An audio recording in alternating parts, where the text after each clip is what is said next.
super value and leading pharmacies. Tenor, the world's leading incontinence brand. Euromonitor 2024, retail adult incontinence, RSP value sales. If you're worried about bladder weakness, always speak to your GP. The county's #1 talk show, The 9 till Noon Show on Highland Radio.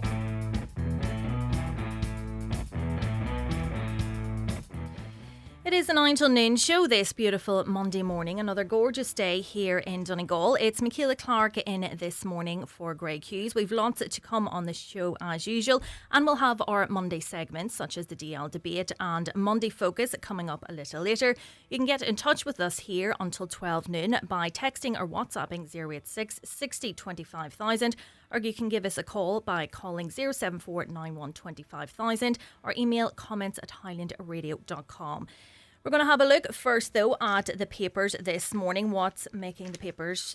What stories have been catching your attention over the weekend? If there's anything particular, you can let us know here. But we're going to have a look first at the local papers, starting with the Donegal News. Low morale compromising health service delivery is the headline. New research presented at a conference held in Letterkenny has revealed that staff morale in Irish health services is at a critically low level. The findings from the survey by Forsa, Ireland's largest public service trade union, show that nearly 70% of respondents describe staff morale as either low or terrible, with almost half reporting that the situation has worsened over the past 2 years. More than half also said that low morale is negatively impacting the quality of care. Well, Forsa held their conference in Letterkenny last week, and there was many conversations that did come out of that, and obviously that one morale then, as they said, ultimately leads to issues with care and, staff. If they see some improvements, there's been so many calls for additional resources, additional staff. And I suppose if they did see some progress on any of this across any sector of the health service, that it would boost morale, that, staff feel that they would be being listened to.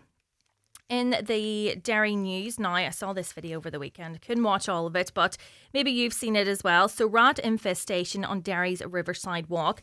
A spokesperson for Derry City and Strabane District Council has explained that the council does not provide a pest control service. However, its environmental health team will use enforcement powers available to it when necessary if there is a potential risk to public health. It followed a video which was widely shared on Thursday of a number of clearly visible rats scuttling about the lower end of Derry's Riverside Walk. The council spokesperson added that rats are more active during the summer months, so may be more visible, particularly in riverside areas and in areas where food waste or rubbish may be stored.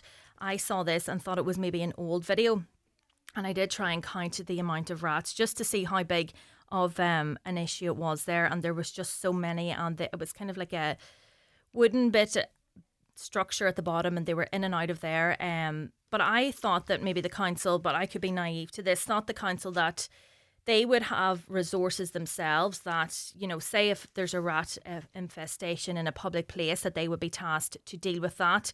And obviously it's different then if it's a private property or a business, that they need to look after that and take responsibility. But there's so many people walk along that area, and it's so close to local shops and local supermarkets, so you would get the fright of your life if you're walking along there, especially early in the morning, when there's not as many vehicles about that would deter them. If one of them popped out in front of you, I don't know what I would do. I always say I'm not really scared of rats or mice, but I don't know until I would come across them. Moving now to the Irish Times. Biden diagnosed with aggressive prostate cancer. Former US President Joe Biden has been diagnosed with an aggressive form of prostate cancer that has spread to the bone, his office said in a statement last night.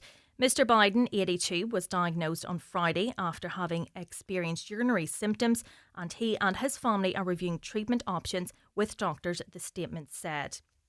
So per Joe Biden there was so much talk when he was president and when he was going to run again that, he had certain health issues, and I suppose just people jumping to conclusions, and they didn't foresee this, obviously. So hopefully he has a speedy recovery. And I did note that Donald Trump himself did come out and wish Joe Biden well and wished him success in his treatment. Something we'll be speaking about a little later. It's in the Irish Daily Mirror and many of the other papers today. Man arrested in Michael murder probe. Sources say suspect is known to missing 56-year-old farmer. So a man has been arrested in connection with the murder of Michael Gean 36 hours after human remains were found on the missing man's farm. Sources say the suspect was known to Mr. Gean, aged 56. His arrest was ordered after the remains were found on the farm in Kenmare, County Kerry on Friday evening. Gardaí will have to either charge or release the suspect by later this evening. So we'll be talking about that further shortly. It's such a story that, since he was reported missing, I think everybody's been gripped by it, and then it was obviously updated to a homicide murder, and then the details emerged over the weekend that partial human remains were found. So we'll hear more on that shortly. Looking now to the Irish Independent, the opening of the new €2 billion children's hospital is pushed back again. I think the last time I stood in for Greg, there was a story on this as well. There's just always something about the National Children's Hospital. So the opening of the €2.24 billion National Children's Hospital is now unlikely to happen until next summer, following revelations the construction completion date, earmarked for late June, has been pushed back again until September. It had been hoped the first children could be treated in the hospital next spring, but that timeline is now unlikely to be met. It is the 15th time in over 4 years that a promised completion date has not been met. It's just crazy, the cost of this alone, and never mind the spiralling cost of it, and then being continuously pushed back. And I suppose, what happens all the while it's there, it's being maintained as well while they're working on it, just the cost. I don't know when we'll actually find out the true cost of this. Looking now to the Irish Daily Star, sad story emerging over the weekend as well. Horror as boy 7 dies swimming in the sea. Tributes have been paid to a boy who died while swimming in the sea at the weekend. 7-year-old Alan Singh was spotted in difficulty in the water at Lissadell Beach in Sligo at around 3:30 p.m. on Saturday, and the alarm was raised. He was given medical assistance on shore before being airlifted by the Irish Coast Guard to Sligo University Hospital, where he later died. Sligo Ornalai volunteers also responded to the call-out. Local councillor Thomas Walsh said the whole community is in shock following the tragedy. It just shows how you need to take such care on the water, and many of these things happen in a freak incident that it could be just the tide changes, you're not aware. Nobody really knows what does happen, but you just need to be so careful on the water and take all precautions. And unfortunately, Donegal is no stranger to such tragedies on the water. We've seen there a couple of weeks ago, the 2 young teenagers in Buncrana, they went in to retrieve a football and sadly lost their life as well. So thoughts and prayers with the family and the friends of that young boy in Sligo. Moving now to the Irish Sun, average rent soars to $2,000 a month. This is just crazy when you compare it to having a mortgage, I think. The cost of renting a home in Ireland is now over €2,000 for the first time new figures show. The average price of rent across the country rose to €2,053 according to daft.ie. This was 48% higher than at the outbreak of the COVID pandemic in 2020 and up from a low of just €765 in 2011. Now in Donegal, the figure is, according to the latest daft.ie report, €1,231, and that's up 3.1% compared to the first quarter of this year. I'd love to know how close that is to what people are actually paying in Donegal. Is anybody paying over €1,000 in rent? Let us know here by texting or WhatsApping 086 60 25,000. Is this a true representation? Do you pay less than this, or are you paying more? Just whenever you compare it to, say, a mortgage, you could get a mortgage for maybe that value or possibly less, depending on when you took out your mortgage or if you were taking out a mortgage now. But I suppose the issue is it's the demand for housing and trying to get on that property ladder that's the issue. And whenever you're paying rent to that amount, it's so difficult to save for a deposit for a house. So people, once they get into the rental market, they're kind of caught in it, trying to get out of it then. And many do want to own their own home, but it's just so difficult, especially when you're paying that amount, and thinking that you could have a mortgage and you could be owning your own home for that price or less. Now finally, in the Irish Daily Mail, Mary's Flour Power, the Queen of Scones named Ireland's best baker. You've heard of the Queen of Cakes. Well, now meet more baking royalty, the Queen of Scones, Mary Buckley.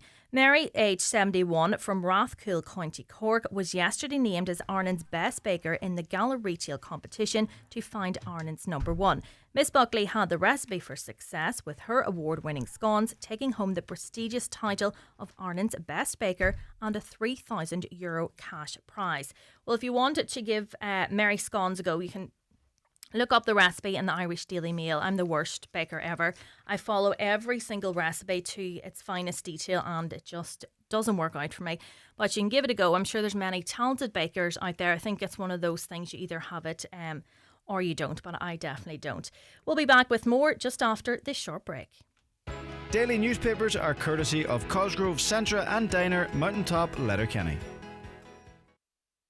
The 9 till noon show with Letterkenny Credit Union, now offering mortgages from €40,000 to €600,000 with no hidden fees or transaction charges. Letterkenny Credit Union, 9102127. Here at Braden's House to Home Interiors, Moville and Bridgend, we stock recliner and fabric suites, dining tables and chairs, beds and mattresses, curtains and rugs, and don't forget our large flooring department stocking carpet, vinyl and laminate flooring. We can't be beaten on price or quality and give a weekly delivery service to Donegal, Derry and Strabane, not to be matched. So call in today to Braden's House to Home Interiors, Moville or Bridgend for all your home furnishing needs. Running a business isn't easy, but accessing support should be. The new National Enterprise Hub is the single source for all government support for your business. With over 180 supports in one place, it's easier than ever to find grants, advice, training and more. And don't worry about not knowing what you need. Our helpful team will guide you every step of the way. Visit neh.gov.ie to learn how we can help. The National Enterprise Hub. Support starts here, an initiative of the Government of Ireland. Imagine a wedding venue that can be hired exclusively for you and your guests. Picture stunning views overlooking one of Donegal's most scenic beaches, an authentic country manor as your accommodation, incredible glass-fronted marquee views all day, and a team of experts who want to help you plan every step of the way. Sounds too good to be true? Not at Drumhalla House in Rathmullen. It really has to be seen to be believed. Visit drumhallahouse.ie or check out Drumhalla House on Instagram for more details. Start gently brushing your baby's teeth when their first tooth appears. Use water and a small, soft toothbrush twice a day to keep their teeth and mouth healthy. Visit mychild.ie for advice on pregnancy, baby and toddler health. Highland Radio Time Checks brought to you by EirGrid, the operator and developer of Ireland's electricity grid. EirGrid, powering up communities, powering up Ireland. The time is... The time is now almost 18 minutes past 9, I should say. Now, unfortunately, there's been another incident of illegal jumping in Donegal, this time in the west of the county. I'm joined now on the line by Councillor Michael Boyle. Good morning to you, Councillor. Morning to you, Michaela, and morning to your listeners. How are you doing this morning? All good, all good. It's been lovely weather here in Donegal, Councillor Boyle, but unfortunately fly tipping and illegal dumping is still very much an issue, and you made that discovery over the weekend. Yeah, well, we started up a group there 5 or 6 years ago, cleaning the road between Ardahi and Ardagh. It falls in between the two MDs, between the Glenties and the Donegal, and it's a main thoroughfare for the tourists, coming to Ardagh and Yarn, that whole area. But the fly tipping has been serious on it since we started. The first year we started doing it, we picked up over 400 bags, when it's only 15 kilometres of a road. We thought we had the battle won until yesterday we started, and we discovered maybe 4 or 5 ton dumped in one forestry, and since that, a lot of people have come on to me. It seems to be a lot of forestries around the area. There's a lot of fly tipping going on in it. And these forestries, you have to go out of your way to dump in them, don't you? Well, this forestry you don't. It's along the main road, right? And so it's not that anybody could see you tipping there, but it seems to be an ongoing issue there. It's getting worse and worse. I have been on to Litter Ward this morning. I've been on to Culture, but we have to do something about it. We went in yesterday. Now we have great volunteers there, but you can understand, we thought it was only household rubbish, but there was a lot of nappies and everything, and you can understand with the smell yesterday, it wasn't the nicest place to be. Yeah, particularly in that heat. And just even you thought it was household rubbish there, but the environmental impact of if it was food dumped, and especially the nappies there attracting rodents in this weather. Well, that's it. But the most sickening part about it is, 90% of the stuff we picked up yesterday was all recyclable. And I can't understand this day and age. People have to go to them extremes to dump it. Like plastic bottles, you can get money now back for recycling them. And it's very very disheartening for the people that volunteer every year to do this. We thought last year we only picked up about 40 or 50 bags. We thought we had the battle won, but this year now it's gone a full loop, and it's worse it's getting. And I know there have been so many calls for the council to do more, for tougher sanctions in relation to this, and even calls for CCTV cameras to be put in place. But there is that GDPR issue in relation to that. But do you think that there could be more to be done that could, work around this GDPR issue? Well, that road's that long. You're talking 15 kilometres. It's hard to put cameras in each place. But we had one bad spot, and something has been done about it. There's cameras there. Local people have put up cameras just to see, could we find out who's doing it. If the weather cools down now, we're going to go through the bags and then this coming week to see can we get something, because it has to stop. It's ridiculous. It's such it's all the tourists going down that road. What do they think we are? Are we animals just dumping everything on the side of the road? Well, that's it. Yourself, if you're driving through an area, say you arrive in a new place, you go on holidays yourself and you land somewhere and there's rubbish strewn across the street. That is your very first impression. And obviously there's so many scenic spots here in Donegal, and you don't want to give off that impression. Yeah. No, that's the first thing you think of. But no, since I put up that video yesterday evening, like I've had areas in Killybegs calling me, fly dumping here, and even had a fella rang this morning from Ballyshannon. It's an ongoing issue everywhere, and the forestry seem to be the prime locality for all this dumping going on. Yeah, a listener just texted in to say bin collection should be attached to every house, and each household should have to produce receipts as to how they dispose of their rubbish. I suppose that would be hard to monitor and to get that rolled out, but I suppose anything just to kind of put an end to this once and for all. Come here.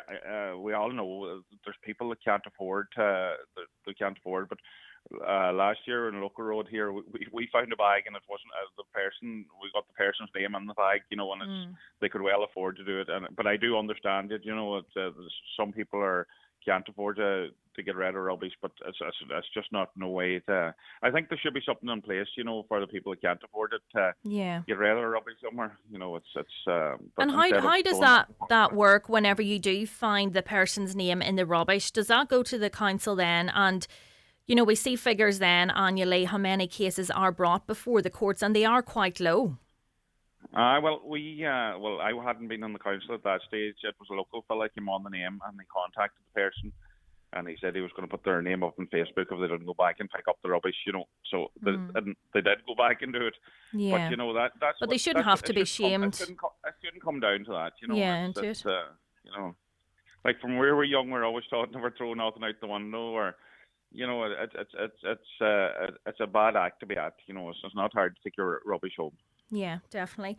Councillor Boyd, thanks so much for joining us this morning. Yeah, it's an issue that kind of raises its head, not just in the summer, but kind of throughout the year, and there doesn't seem to be an end to it, really. A couple of comments coming in. What a beautiful weekend in Donegal. Just shows Donegal really has it all. It was great to see so many people enjoy our fantastic scenery. Yeah, the waters and everything around Donegal are absolutely stunning. I think anywhere in the sun, everywhere looks so beautiful. And you kind of wouldn't, although you like going on holidays for a change of scenery, but there's just so many different places around here, and so many, there's the trailer cafes now popping up. So anywhere you go, there's so many resources there for you. You're not kind of out in the wilderness. There's, I think Donegal over the past few years has really come along in developing and making the most of the scenery and kind of promoting the tourist attractions and different beaches that people can travel to. We were talking there during a look at the papers about rent in Donegal. I was asking, has anybody, I think it was 1,053 was the average rent according to the latest staff.ie report in Donegal. Listener says it is €1,100 now in Manor, was paying 560 in the place before this, but was in that for 10 years with no rent adjustments. That's still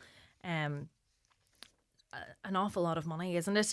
There's a social media campaign at the minute about putting solar panel grants for people living in social housing, but they are not informing us who we should contact. I have tried contacting a number of people, but they push me from pillar to post and still no answers. Has anyone done it on a social house, and how did they go about it? If you've any information on that, let us know here on 086 60 25,000 or give us a call on 074 91 25,000. I saw an interesting social media post last night. Should homeowners get to stop paying property tax once their home is fully paid off? Despite feeling we shouldn't be paying twice for something, I totally agree with this. At least this way there is an end in sight. Would any of our local councillors or deputies put their name on this and campaign to make it happen? What's your view? Would you like to stop? I'm sure you would like to stop paying property tax, but do you believe that once the house is paid for that there should be an end to you paying property tax? Get in touch here with us. Another just wanted to make a comment about the road out of Ashlawn in Letterkenny onto Ballyreen Road behind ITU. First point I want to make is that it's a two-way road in and out, but there isn't enough room to let two cars pass each other and it becomes blocked. Second point I want to make is that when the lights are green to come out of Ashlawn, there are cars flying through the red lights as you're pulling out onto the Ballyreen Road, and I've had a few near misses of cars nearly hitting me as I'm pulling out because they're running a red light. It can be a danger as I have a young family in the car with me. Just thought I'd share these comments to see if there is a solution. Maybe it should be one way out only to residents. So I am joined now by Connell. Good morning, Connell. Good morning, Michaela. So you were on Tory Island on Saturday?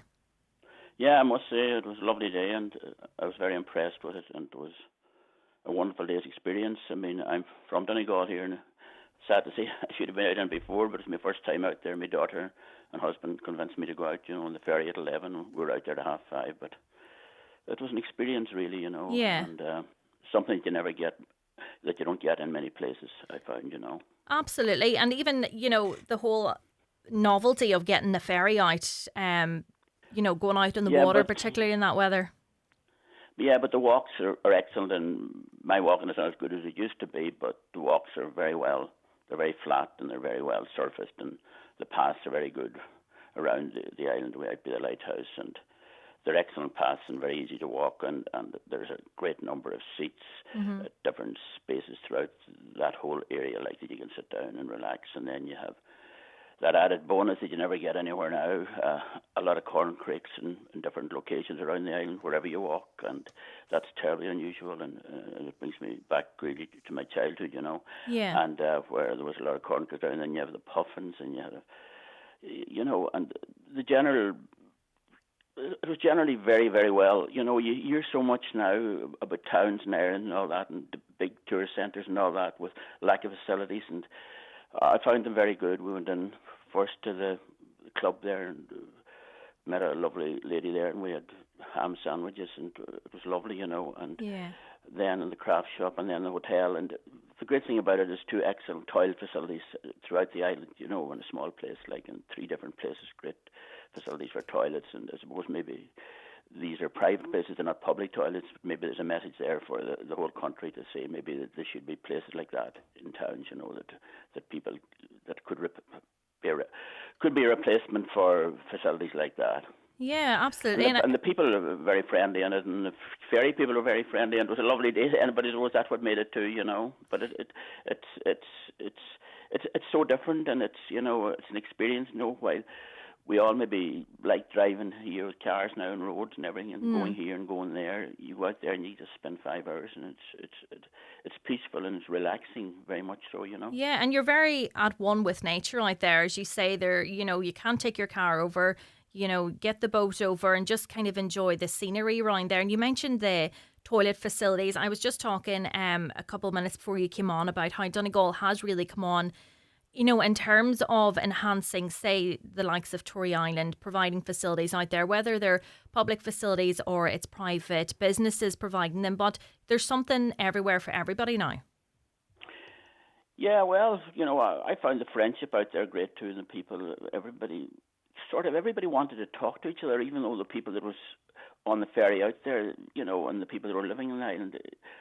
And my God, the children's play area there is excellent, and the small church there is lovely. It's so peaceful going, and and the stained glass windows in the gable really are lovely, and they're really part of history, and that type of image, that peacefulness, and then you have the crosses, and you have the mass rocks, and you have so much, and the St. Column Kills went there in the 6th century, and the Round Tower. So and then, as I say, the nature, like the corncrake in different fields around the whole island where you walk. I mean, you don't hear a corncrake now. Anywhere, in the west of Ireland. That's it. And Conal, did you notice? Was there many tourists there as well? There was, yeah. There was quite a crowd out in the ferry, and it's, it's probably, it's a great unknown peaceful place, and it has an awful lot to offer in the modern world where we're all running and going faster and faster with mobile phones and tablets and here and there, and Ryanair taking 200 million people around the world, taking us away from the country. And this is on our doorstep, and I think but sadly to say that that's my first time out, and I've actually never been, but I have heard it is absolutely beautiful. So I must get a trip out. Yeah, there's so many islands around Donegal actually. Small islands that you can do a day trip out to. It's whenever you decide to go on a day trip, it's remembering these places. So I've started to make a list so I know where I want to go. Yeah, but I think it's Tory. I found it different to a lot of other places too. It's very flat. It's very easy to walk in. Yeah, great for all abilities. Yeah, and the journeys are not too long, and the paths and the roads is very good, and the seating around the island in different places is very good. So it ticks all the boxes, I must say. Yeah. Well, Conal, thanks so much for getting in touch. Delighted you had a good time on Tory Island, as I'm sure anybody does that visits it. We were talking about rubbish there with Councillor Michael Boyle. A few listeners have been in touch. The lack of bins along the main streets and at seaside resorts is a real issue, hence why people are dumping. Even in shopping centres, when you come out, it's impossible to get one. From the Lifford to Ballybuffet Road this morning, there are hundreds of plastic bottles. I know that the Strabane Lifford half marathon was on yesterday, but someone should be out lifting them. We need to keep our beautiful county clean. Another listener says, I live in Northern Ireland and we get our bins free because we pay rates. Why can the Republic of Ireland not do the same, as they have a household charge? If bins were provided, there wouldn't be as much littering. Yeah, I live in Northern Ireland. That is the case. You buy your bin initially and then it gets collected every week for free. You have your recycling, you have your black household bin, and even, you can go to the dump and it's free of charge as well. So I think there's so much of a difference between, I suppose, here in the Republic of Ireland and Northern Ireland in terms of, waste and even, water. But it's hard to know which is the best or which is the most beneficial to us. We'll be back with more just after this short break. The 9 till noon show is brought to you by Letterkenny Credit Union, with monster loans available up to €60,000 for all occasions. Visit letterkennycu.ie. Ireland's move to a cleaner energy future is happening right beneath your feet. With a gas network that's carrying more renewable gas, that will help your business become more sustainable in a way that works for you. Gas Networks Ireland, moving Ireland's energy. You don't need me to tell you, business isn't easy. But if you look in the right places, there are easy wins out there. 3 words, SEAI Business Supports. And I know what you're thinking. Sure, that'll take ages. 3 more, Rapid Approval Grants. So you can start cutting your energy costs in minutes. Now, I can't do it for you. I'm just a voiceover. So head to seai.ie/easy wins. Are you ready? Supported by the Government of Ireland. Celebrating 50 years, McDade's Bathroom Plumbing Tiles in Buncrana continues to be Donegal's go-to destination for stunning bathroom makeovers. With a vast selection of premium tiles and bathroom products, Our showroom is your ultimate one-stop shop for crafting the perfect space. We've earned our reputation through expert advice, unbeatable prices and a dedication to customer satisfaction. Visit our showroom in Cockhill and Buncrana and see why we've been Donegal's top choice for 50 years and counting. Call us at 07493 63050. Indulge yourself with friends or a loved one at the Spa at Orchids at the Holyrood Hotel in Bundoran. A midweek or weekend spa break is the perfect way to escape from life for a while. Take a leisurely walk along the Atlantic coast. Enjoy a dip in our private pool, a plunge in our Canadian hot tub, and treatments of your choice before dining in one of the Holyrood Hotel's acclaimed restaurants. The Spa at Orchids. Book now at holyroodhotel.com. Jace Medical is now open in Letterkenny, offering expert-led medical assessments and diagnosis in a modern private healthcare setting. Fast appointments, trusted care and a clinic designed around you. Book today at jacemedical.ie. Jace Medical. Informed health, empowered life. Watch the show live now on YouTube, Facebook and at highlandradio.com. Now, vaping has become commonplace. You maybe vape yourself, you know someone who vapes, or you're out socialising and somebody's vaping beside you. I'm joined now by Councillor John O'Donoghue, who is raising fresh concerns relating to vaping. Good morning, Councillor. Good morning, Michaela, and good morning to all the people listening in lovely Donegal this morning. So I suppose, Councillor O'Donoghue, there has been issues relating to cannabis-like substances, and this has given rise to concerns again. Absolutely. It's become a huge problem. This cannabis-like substance, as you said, HHC is what it's commonly known as. It's hexahydrocannabinol. I suppose the major issue we have here in Ireland is that this is a substance that gives you a high. It's a psychotic episode, or it's a psychotic substance, and it's freely available in Ireland in vape shops, and anybody can just walk in to their shop on their main street and can buy a vape containing this substance.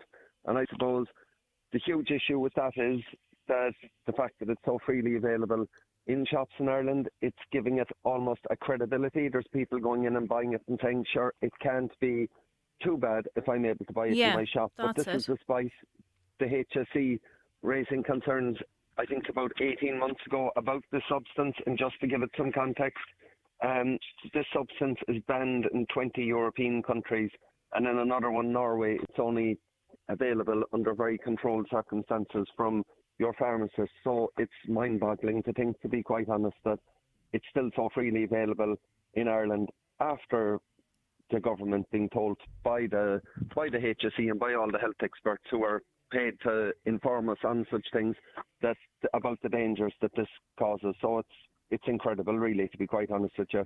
And do you know if there is an age limit on, or if there is a minimum age imposed on people who can buy this? No. Well, it isn't any different to say any age limits that. So would be a teenager or a child could go in and.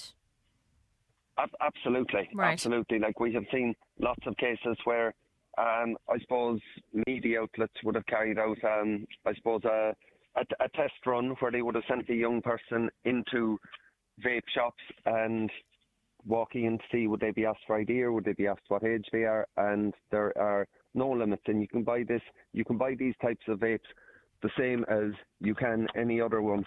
And I suppose if people are just wondering what are the dangers associated with this, I know it's really come to the fore in the last couple of days, and there was a documentary last night, but the HSE clinical head for addiction services, who's Professor Eamon Keenan, he has said that 20% of people attending adolescent services for addiction and mental health issues are now presenting with problems after using HHC.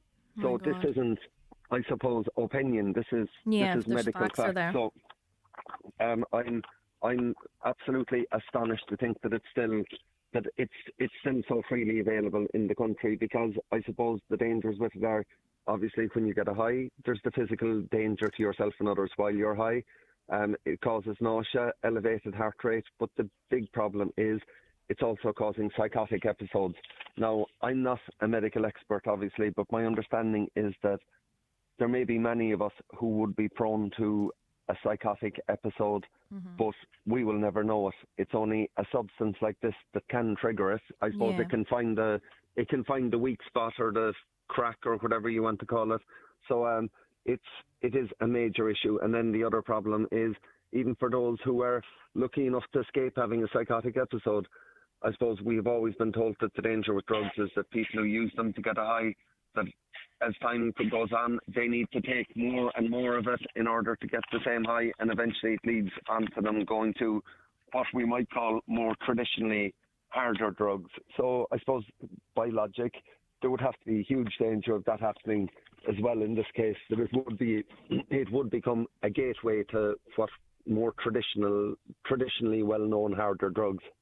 And obviously, drug use at any age has so many dangers. And because we don't know what is in any type of drug, and especially these, because there's no regulation over these vapes, but children and young teenagers taking this, the impact that will have on their health for the future, you don't even want to think about it. Absolutely. And as you said, it's not a good idea at any age, and I don't condone it at any age. But the thing is, if young people can get these, they're able to obtain them at a time where they're still very impressionable. Their bodies are actually still developing. Their brains are still developing. So the risk of adverse effects to them is much higher. And I know that there was a study done last year. It was across, I think, 65 or 85 countries, maybe it was 85 countries, where 10% of teenagers reported that they regularly vape, and 20% said they do it occasionally. So if it's a case that this substance, the HHC, is so readily available in Ireland, and of course Ireland, I assume, is no different anywhere else, but I believe they were part of the study that would suggest there's also 10% of teenagers in Ireland regularly vape, and 20% of them do it occasionally, then the exposure risk to this substance is colossal. And I suppose on vapes in general, I would also have colossal issues around the marketing of them and the way that the flavours are in them. I know that the vape companies will say that they're different flavours, like, I don't know, bubble gum or watermelon or whatever's in them. I don't vape myself, so I don't know, but it's those kinds of flavours. Yeah, but they know that appeals to younger people, them flavours, which is the concerning part of it. It is, and I know that they say that it's for adults who might enjoy a vape but don't like the taste of cigarettes, but that's a cover-up. We all know they are marketing this at young people, it is very, very wrong, and really the government needs to do something about it very, very quick. And I suppose that is the most baffling thing about it. It would appear there's two different ways that this problem can be dealt with. The first is that this HHC would be classified as a drug and put on a list with all of the other kind of, I suppose, more traditional drugs, which would solve it, but I believe that would take a little time. But I think that the government could decide with the signing of a form that using vapes with HHC in it would fall under the Misuse of Drugs Act, which makes it's outlawed immediately. So this isn't even something that, sometimes we hear the legislators say, oh, but it'll take time to pass legislation, etc. It doesn't even seem like that is the case with this. They can do it with the press of a switch almost, and haven't done it. So it's incredible. I don't know what the medical experts are there for if their advice isn't heeded. I suppose I'd put it that way. Yeah, because such a serious issue, even if they made small steps in cracking down on this, it would have a positive impact some way. Any work at all on this?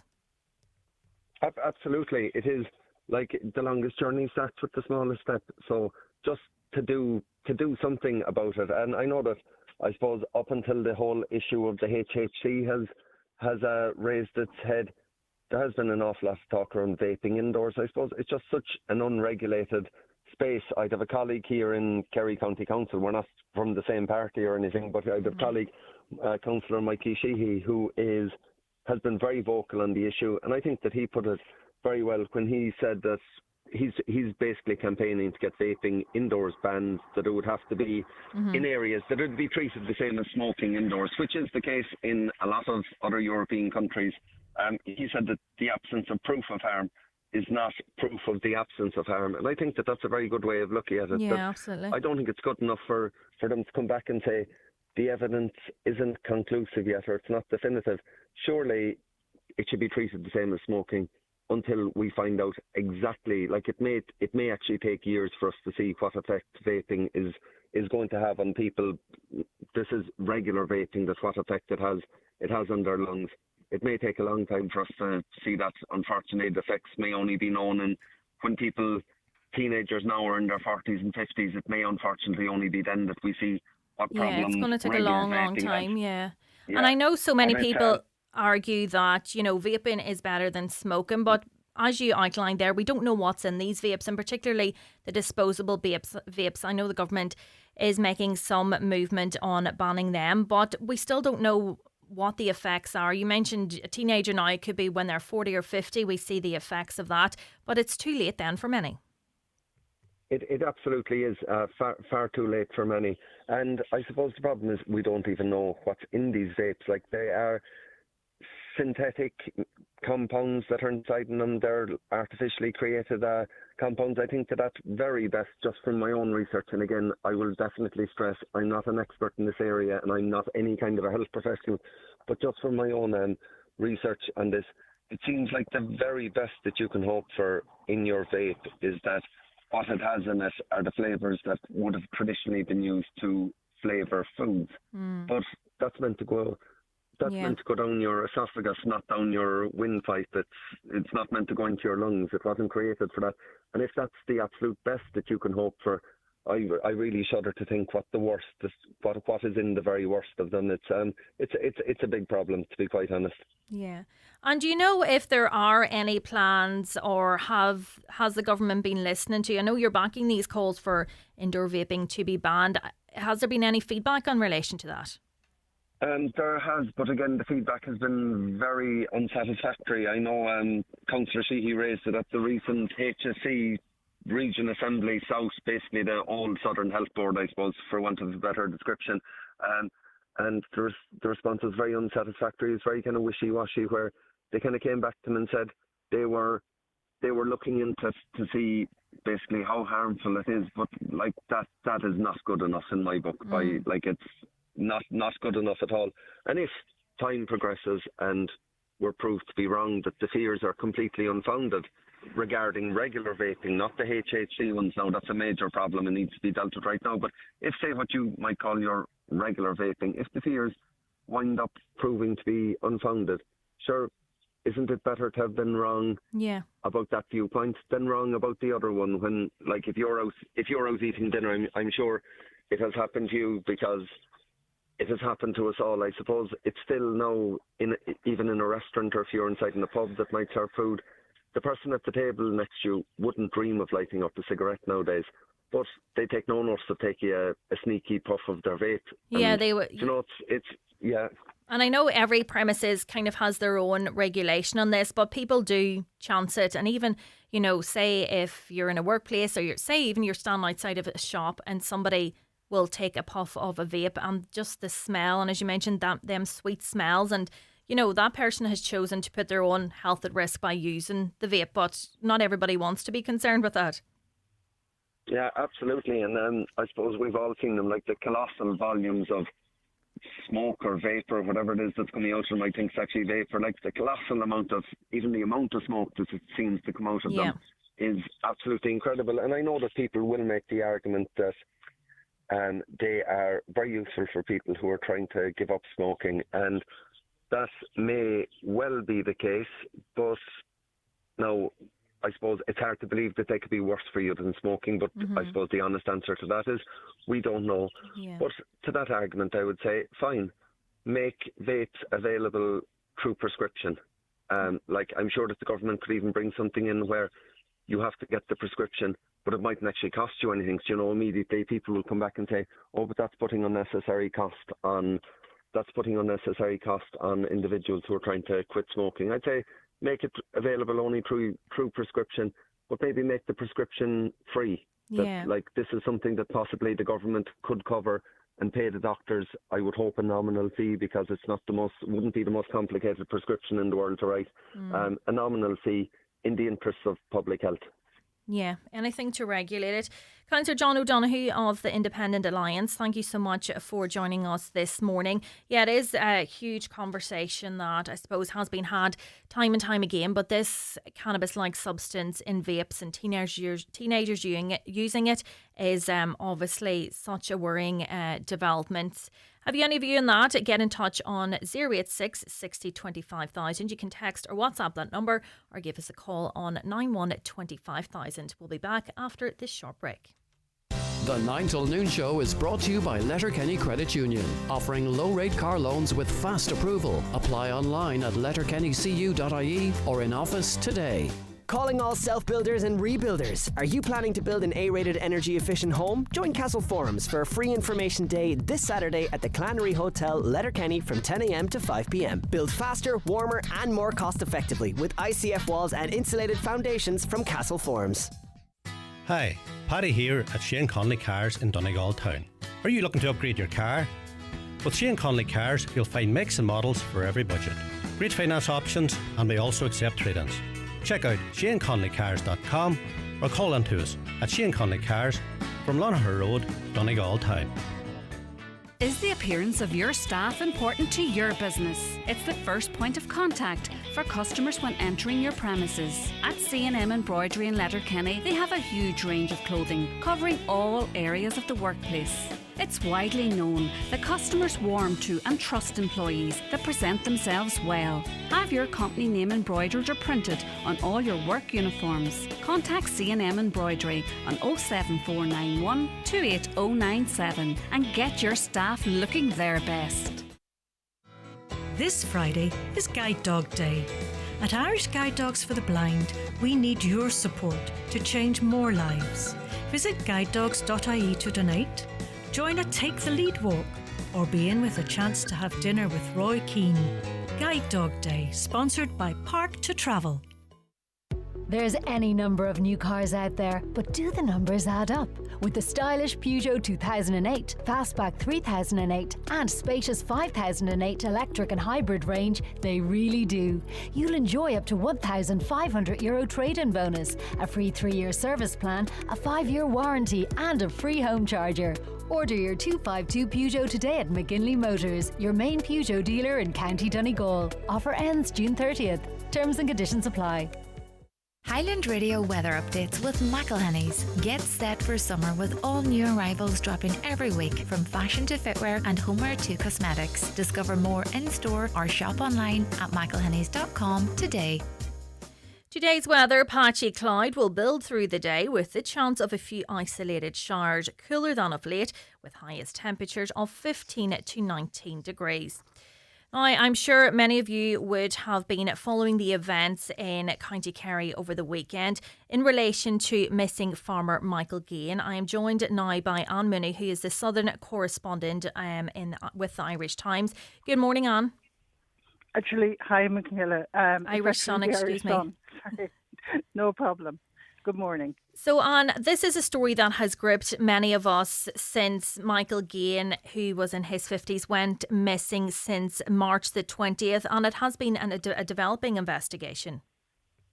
Well, it really hasn't been a developing one, Michaela, because initially it was declared to be a missing persons investigation. And Michael Gain farmed a 1,000-acre sheep and cattle farm near Moll's Gap in picturesque Ring of Kerry. And on the morning of March 20th, he was last seen going into the Centra supermarket in Kenmare, which is about 6 kilometres from his farm. And he purchased a sandwich and he bought call credit. And that was the last sighting of him. He was captured on CCTV and that was circulated widely. And then he was reported missing the following day on March 21st. So the Gardaí immediately launched a huge missing persons investigation. And the lands, when they checked, his Jeep was parked outside the farmhouse on the land, and his phone and his wallet were on the front seat. So a huge search. The local people all got behind it. This farmer was well known and well liked in the area, and all the resources were called in. The guards, the helicopter, Kerry Mountain Rescue, Coast Guard. I mean, they left no stone unturned, literally, in the search for Michael. The area around the farmhouse was extensive. We believed at the time was extensively searched the big slurry tank was emptied, and it looked as if Michael had disappeared into thin air, really. So following that, on April 29th, Gardaí declared the investigation upgraded to one of homicide. And do you have any information on what Gardaí would have found that would have led them to believe this at that time? No. I think it was because of the disappearance and the fact that there was absolutely no sign of this man who would have kept in contact with his family and who had never ever done anything like this before. This was totally out of character. I believe that they decided at that stage that they needed to conduct a criminal investigation as well. And once they declare something a homicide, then that opens up avenues to them, because they can get warrants, they can go to courts and secure search warrants, they can secure warrants to check, phone records, all that type of thing. So they proceeded with that, and that was progressing. And then 8.5 weeks after he disappeared, last Friday, there was a major breakthrough when a man who was spreading slurry on two of Michael Gaines's fields, the slurry machine stopped, and he went to check to see what was clogging it up, and he found what appeared to be human tissue, and then immediately called the guards, and they were quickly on the scene, and the whole investigation kind of took a new life at that stage. And so teams of Gardaí were called in. The crime unit, which was already operating from the time they declared it a homicide, the state pathologist and the forensic pathologist were all contacted, and again, extensive searches were conducted on Saturday, and then yesterday there was another breakthrough when human remains were found in a slurry pit in the cattle shed. And the hearse arrived, and a Garda car with the parish priest arrived. It was around 5 p.m. yesterday evening, and they entered the cattle shed, and I believe the priest did last rites, and two friends of Michael's carried a coffin out and into the hearse. And the other development was that a man in his 50s, who was known to Michael, was arrested and is being held in a Garda station in Kerry under the Criminal Justice Act, and he's been arrested on suspicion of murder. So that's where we stand at the moment. Yeah, I'd seen some of the videos and photos from the scene last night, and seeing the Gardaí standing in a guard of honour, and some of the local people there. I'm sure there's a terrible sense. It's quite a disturbing case as it is at the minute as well. Very disturbing and very, very upsetting for the family. And actually among the people who were standing looking were members of Michael's family, including his wife Janice, who had made a very emotional appeal for help and information, and spoke about him as being her best friend, her husband, and she spoke of the things that he loved and that she just wanted him home, as did his sister, who was with her in the video that was supplied by Gardaí.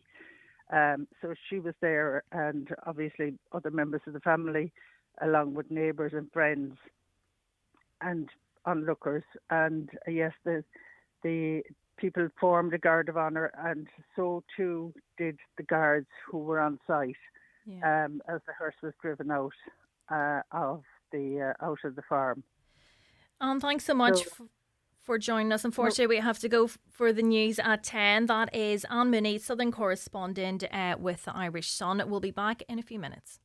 The 9 till noon show with Letterkenny Credit Union. Simplify your debts with a debt consolidation loan from Letterkenny Credit Union. Call us on 074 910 2126 or apply online via our app or in office today.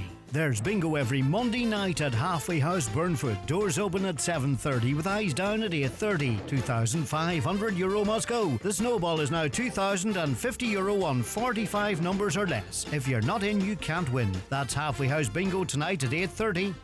My home is my castle. My sing in the shower place or work in my undies place.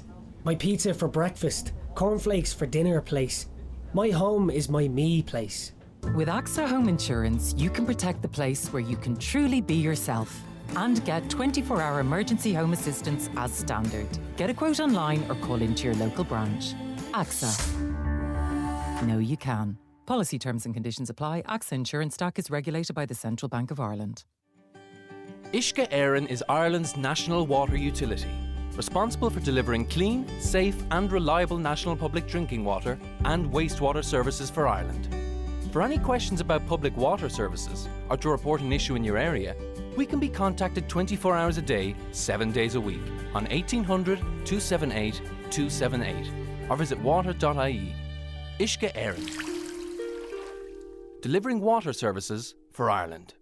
The school holidays are almost here, making it the ideal time to start your child's orthodontic journey at Blue Poppy Dental and Orthodontics in Letterkenny or Donegal Town. Book a summer appointment today and get ahead for September with braces, aligners and expert care all under one roof.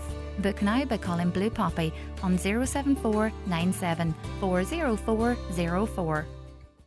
Are you a community hero? Return is championing over 3,000 community initiatives across Ireland's cities, towns and villages with our Small Town Big Difference campaign.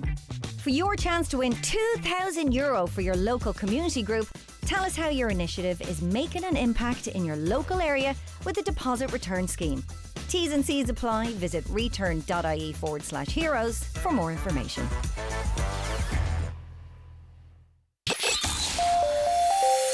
Live, on air, online and on the Highland Radio app.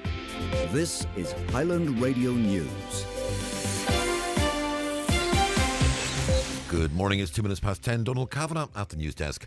Transport Minister Darragh O'Brien has agreed to meet with senior officials from City of Derry Airport in June to discuss the restoration of a Derry to Dublin air service. Confirmation of the meeting came following discussions between Minister O'Brien and Junior Sports Minister Charlie McConalogue.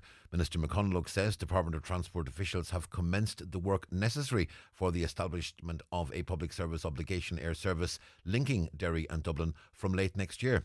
Minister McConalogue says officials are working closely with the shared island unit of the Department of the Taoiseach to agree a funding model. It's hoped a service could commence in October 2026. It's at the initial stages now in terms of the assessment. The belief and the hope is that can be concluded to a stage where it could be operational by the end of next year. Obviously that would take a lot of work, but I think it's something that's entirely doable, and certainly I look forward to working with the Minister for Transport and the Shared Island Unit as well in relation to moving this forward and working with Derry Airport and the Northern Executive with the objective of, after 15 years now, getting to that point where we can have the Derry-Dublin air route re-established. The Education Minister has promised to look into the need for a new building for Scolwada in Milford. Minister Helen McEntee was responding in the Dáil to Donegal Deputy Padraig McLaughlin. He told the Minister a new school is desperately required as the current building is in a serious state of deterioration, with children being taught in corridors and storerooms. There are also grave safety concerns over the school's location. Deputy McLaughlin told Minister McEntee a lot of the preparatory work has already been done by parents and the local community. They have secured a new site at no cost to the state. It's in the control points of the town. Donegal County Council are happy with it. Everything's there. Presented that to you, and it was a commitment before the election that inspectors would come out, that this would all be examined, and it appears to be going nowhere. Can I ask you, Minister, please, to urgently intervene? I'm happy to engage on the individual school and obviously to see what progress can be made to make sure that they have the resources that they need to support the teachers. It's understood the UK and EU have agreed a so-called Brexit reset deal, but permanent access to UK fishing waters is not part of it. It was something Downing Street could not accept. Both sides have promised to keep talking on youth mobility schemes. Some details are expected later following a summit in London. Announcements could be made covering defence and trade. The new National Children's Hospital project is beyond a joke, according to Sinn Féin. It seems another delay in the completion date is now looming. There have been media reports that construction on the hospital won't be finished until September. That'll miss next month's deadline. That's despite the Health Minister, Jennifer Carroll McNeil, saying the building was 98 or 99% ready in February. Sinn Féin's health spokesperson David Cullinan says this would be the 15th delay in the project's completion. We have the he said, she said, with the board blaming the contractor blaming the board. But we had hoped that this new completion date was based on a consensus and a way forward and solid information that we were given, that resources, human resources especially, would be deployed to ensure that that June deadline would be met. A South West Donegal councillor says it's disheartening after a group of volunteers found a large amount of rubbish dumped in forestry between Ardahi and Ardra at the weekend. Councillor John Boyle is part of a group that's been monitoring that stretch for the past number of years and says after steady improvement, the situation has deteriorated this year.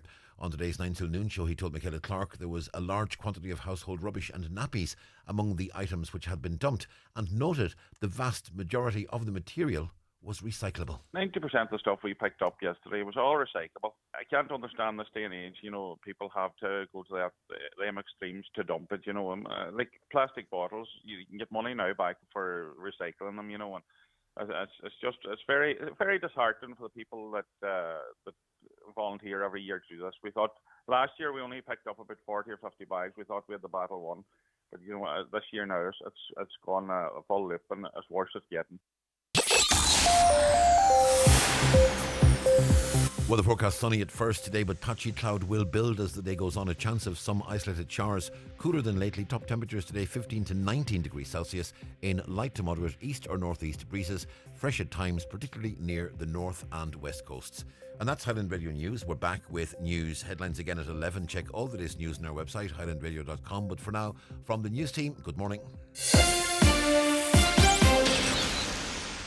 The obituary notices for this Monday morning, the 19th of May. The death has occurred of Cahalog Alachor, 13A, Gortnagrania, Carnamugga Upper, Mountain Top, Letterkenny. His remains are reposing at Letterkenny Funeral Home, Port Road, with viewing this evening from 7 until 9. Requiem Mass tomorrow morning in St Eunan's Cathedral, Letterkenny at 11 o'clock, with burial afterwards in Newleck Cemetery. The funeral Mass can be viewed on the St Eunan's webcam. The death has taken place of Jim Doherty, Upper Terryrone, Moville. Jim's remains are reposing at his home. Funeral from there tomorrow morning at 10:20 for 11 o'clock funeral Mass in St Columba's Church, Ballynacray, followed by interment in the adjoining graveyard. Family time, please, from 10 o'clock tonight and before the funeral tomorrow. Family flowers only, please. Donations in lieu if desired to St Vincent de Paul, care of any family member, or Eamon McLaughlin, funeral director. The death has taken place of Mary Agnes McConaughey, Falty Baines, Fanad. Requiem Mass this morning at 11 in St Mary's Church, Fanavolte, with burial afterwards in the adjoining cemetery. The death has taken place of Desi Reid, 179 Millmount Road, Sign Mills, formerly of Ardstraw. Funeral leaving his home this afternoon at 12:20 for service of Thanksgiving in Ardstraw Presbyterian Church at 1 o'clock. Interment afterwards in Ardstraw New Cemetery. Donations in lieu of flowers, please, to Mary Curie, care of Quigley Funeral Directors. Family time, please, before the funeral today. The death has taken place of Mary McLaughlin, Paul, Pound Street, Carndonagh. Removal from her late residence this morning at 22:11 to Sacred Heart Church, Carndonagh for 11 o'clock Requiem Mass, followed by interment in the adjoining cemetery. Family flowers only please. Family time please from 11 p.m. The Mass can be viewed on churchmedia.tv. And the death has taken place of Robert Bob McCallion, Park Road, Swinford, County Mayo, formerly of Mahararnett, Carndonagh, Donegal, father of the late Garda Robert McCallion. Reposing at his home this afternoon from 2 o'clock until 6 o'clock, with removal to the Church of Our Lady Help of Christians, Swinford, arriving at 7. Bob's funeral mass will take place tomorrow at 12 noon, prior to burial in Kilcunduff Cemetery. Family flowers only please. Donations, if desired, to the Jack and Jill Foundation. The funeral mass can be viewed on churchservices.tv or Campbell Funeral Director's Facebook page.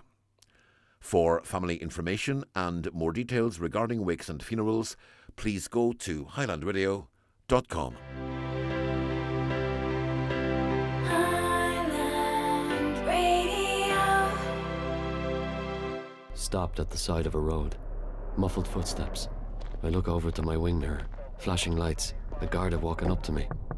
I roll down the window. And we test for multiple drugs. I hear my future falling to pieces. And it stays in your system longer than you think. And I'm disqualifying you from driving for 4 years. And Mom said you won't be picking me up from school anymore. And I know I could have avoided this. Never use drugs and drive. A message from the Road Safety Authority and An Garda Síochána. Visit rsa.ie. The county's #1 talk show, The 9 till Noon Show on Highland Radio. Welcome back to the 9 till Noon Show. It's Michaela Clark in this morning for Greg Hughes. Going to a couple of your comments now. I live in the north and pay £2,000 per year in rates, so my bin collection is not free as you have mistakenly claimed. I live in the north as well, and what I was saying was we pay our rates and we get our bins, and our bins are collected and emptied every week. We don't pay an additional charge, whereas here in the Republic there is the property tax, and then they have to pay for their rubbish to be collected every week as well. So there's no additional fee on top of us paying our rates in the north. It all comes under the one, whereas it's a weekly fee or monthly, however it's paid for in the Republic. Another listener says, is it legal for somewhere to refuse your cash and request a card payment? This seems to be such a common thing now, where people don't accept cash. And I don't know if there is any rule, or you know, people can set their own rules, their businesses, whatever, and how they deal with this. If they can refuse a legal tender of cash, I'm not 100% sure. I think there's still a bit of a grey area there, but it happens so often now, and particularly say if you go on holiday somewhere, they would say to you, no, it's card only. I don't know if it's a protection thing for them, because I was in Paris before and they actually had a sign up and they said we're card only because of robbers. They said that they've been robbed so many times that they don't carry cash on site anymore, and that was their reasoning for it. Good morning to you all. Just a message, Ori Rubbish, with a positive side. There were hundreds of people around Carrickfinn and Donegal Airport over the weekend, including camper vans, tents, cars, vans, etc. People of all ages. I walked 6 kilometres around the area this morning and the whole area was spotless, which is a credit to all who visited.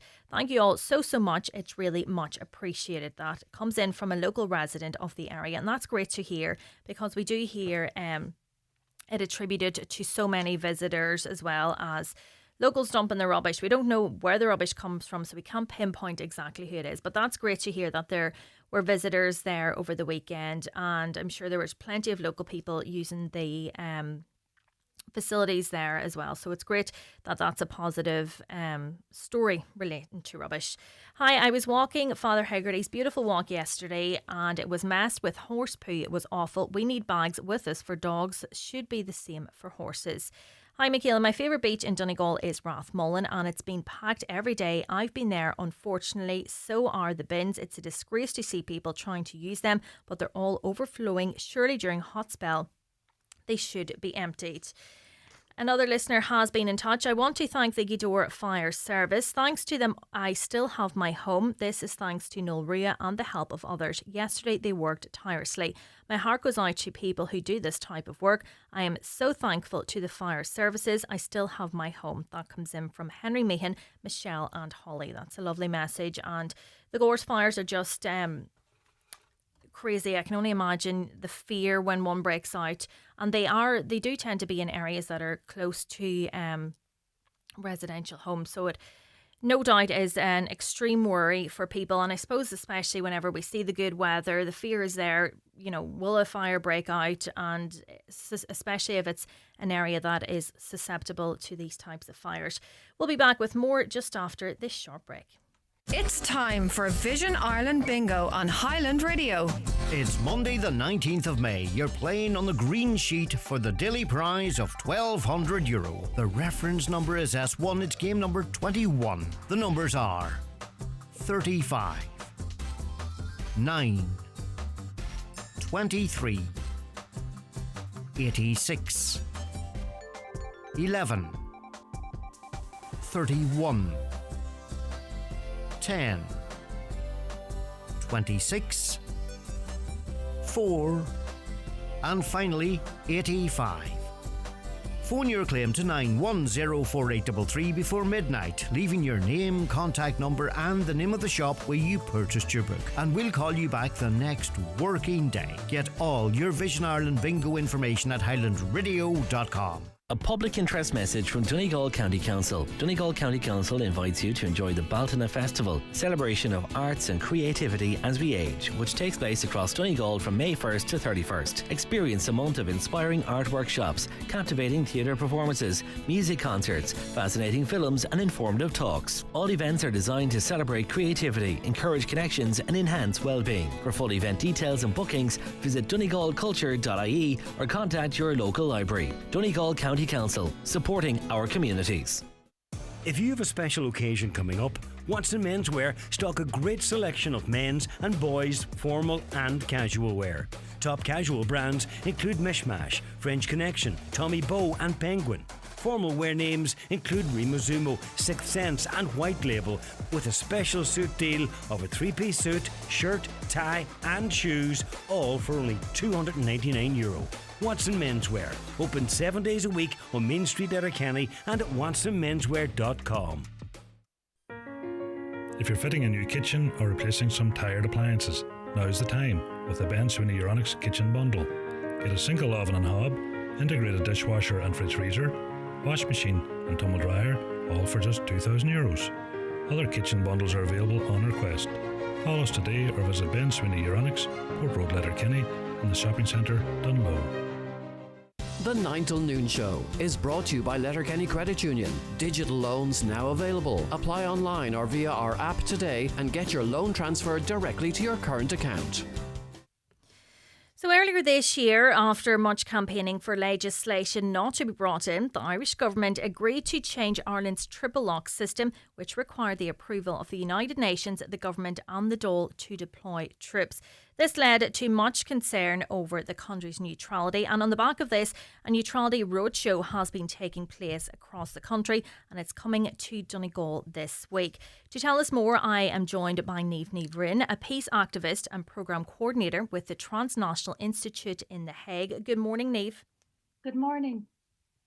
So Niamh, what is your view on this? What led to you taking this roadshow on the road? Yeah, so I suppose we've been watching for the last number of weeks and months how in the, coming from Leinster House and also coming from the media, there's been an awful lot of misinformation about the situation with Irish neutrality, about what's at stake if we remove the triple lock. And we really feel that the Irish people have not been included in the conversation. There hasn't been any conversation, and a lot of the information that's been coming from the government has been very misleading and disingenuous. And so the roadshow is really about a people-led initiative where we're going out to, communities in towns and cities around Ireland and really having a conversation about where Irish neutrality is at, what's at stake if we remove the triple lock, and, trying to inform people, why this is an issue that's relevant for them. Will it impact them going forward? So this is really about having a conversation, opening up a space where people can pose questions and hopefully get some answers on concerns for an issue that's, really, really fundamental for many Irish people. We've seen, poll after poll has consistently shown that Irish people support neutrality, even with, lots of the media and the government kind of really putting forward this idea that neutrality is outdated and needs to be revisited. People consistently support Irish neutrality. So we really want to bring those people into the conversation and make sure that, there is space for those views, and that going forward, the government will really hear from the people that we want to keep the triple lock, because it is a safeguard at a time when the world is really in a moment of global instability and war. Ireland has maintained peace and neutrality. We've not been affected in the same way that other countries have, and our triple lock has really kept us safe. So yeah, that's kind of what led to the idea of the roadshow. We started in Kinmare in Kerry. We also went to Ballylongford. Then we were in Shannon and Ennis in County Clare. We were in Galway. We were in Cork last night, and then we're heading up Mayo, Donegal, and on. So we've over 22 stops, and lots of interest from people who really want to get into this discussion about neutrality. And during your events that you have already held, what has the feedback been like? We know this is a highly political issue, but the people on the ground, are they aware of this? Do they understand it fully? Yeah, so we've had lots of concern. Maybe one woman in particular, I remember, who came out to the event in Kinmare. She was really concerned because she has family members in the Irish Army, and just really fearful that the triple lock is a safeguard. It keeps Irish troops out of war. It means that Irish troops can only be deployed on missions that have a UN mandate and that are driven by peacekeeping. And she was terrified. You could see that she was visibly quite emotional when she shared with us that she's really afraid that once the triple lock is gone, her family members may be deployed on an Irish mission overseas with an EU battle group. We've also had in other locations in Ennis, we had a peacekeeper who came out, and he was visibly upset because he said, I served as a peacekeeper very proudly for the United Nations with the blue helmet in Lebanon, came under fire from Israel. This was not in the most recent events, but in a few years back. And, really upset and also, just disgusted that the Irish government is, turning its back in a way on this legacy that Ireland has, of keeping the peace overseas and being a peacemaker on the global stage, turning its back on that legacy and dragging the country in another direction that the people don't support. So there's lots of fear about what will happen when the triple lock is gone. There's lots of anger also that the people have not fully been, consulted in any way at all. And there's also a lot of confusion because there's been so much misinformation about a supposed veto, and which the government have, one of the government ministers, Anne Rabbitte, eventually had to accept that the veto actually, as it's being put forward by the government, doesn't exist. There is no veto on the deployment of Irish troops in the way it's being set out by the government. So lots of confusion over why the government is putting forward a narrative that when you debunk that narrative, then it simply doesn't hold water, the arguments that are being put forward by the government. Well, the government, they have, during conversations in this, argued that removing the United Nations input on where troops are deployed is important because they keep the decisions then in Ireland. What would you say to this? Yeah, I would say to that Ireland has only ever deployed troops under a UN mandate. That is something that Ireland itself wrote into Irish law under the Defence Act in 1960.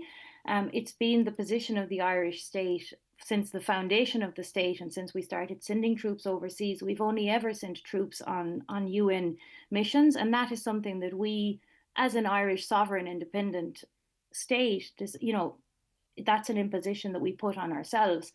In the context of the Nice Treaty, when the people voted no in the first Nice Treaty, we voted no because we were concerned that by voting yes, we would be dragged into EU military structures. And so in order to get us to vote yes the second time round, the government introduced what was known as the triple lock, which means that troops can only be sent overseas if there's a UN mandate. So that's an imposition that we won actually as the people. So that it doesn't take away sovereignty from us. It actually reinforces our sovereignty because it's something that we brought about in the context of a referendum. It's also, I mean, what if you look at what happens if you remove the triple lock and you send Irish troops overseas without a UN mandate? You know, which missions are you then thinking of sending Irish troops on? Because on the international stage, the only international body that is tasked with the responsibility for international peace and security is the United Nations. So if we, why would Ireland as a neutral country seek to deploy our troops on any other mission that didn't have a United Nations mandate? So it's not an imposition that's coming from outside. It's something that Ireland has consistently written into Irish legislation by, the will of the people, that we would only participate in peacekeeping missions within the United Nations. And that's something Irish people are very proud of. And we've heard that in the different places that we've gone to. People are very proud of our legacy, with blue helmets, with blue berets, with the UN. And it's not the imposition that the government frames it as, a Russian veto. There's no such veto. Under the Defence Amendment Act 2006, Irish troops can be deployed on UN missions that have a mandate either from the Security Council or from the General Assembly. So that's written into Irish law, on the back of a commitment given to the Irish people in the context of the referendum, as I set out. Also on the veto, there's only ever been one instance ever that a veto has been imposed on a peacekeeping mission, and that was by China, and it was a mission in Macedonia. And if there's a veto and it's only ever happened once, then the mission is wound down and the mission finishes. So to argue that if we remove the veto, we could then stay on with our troops in that mission, that simply doesn't hold water, because the mission finishes. If there's a veto, a mission finishes.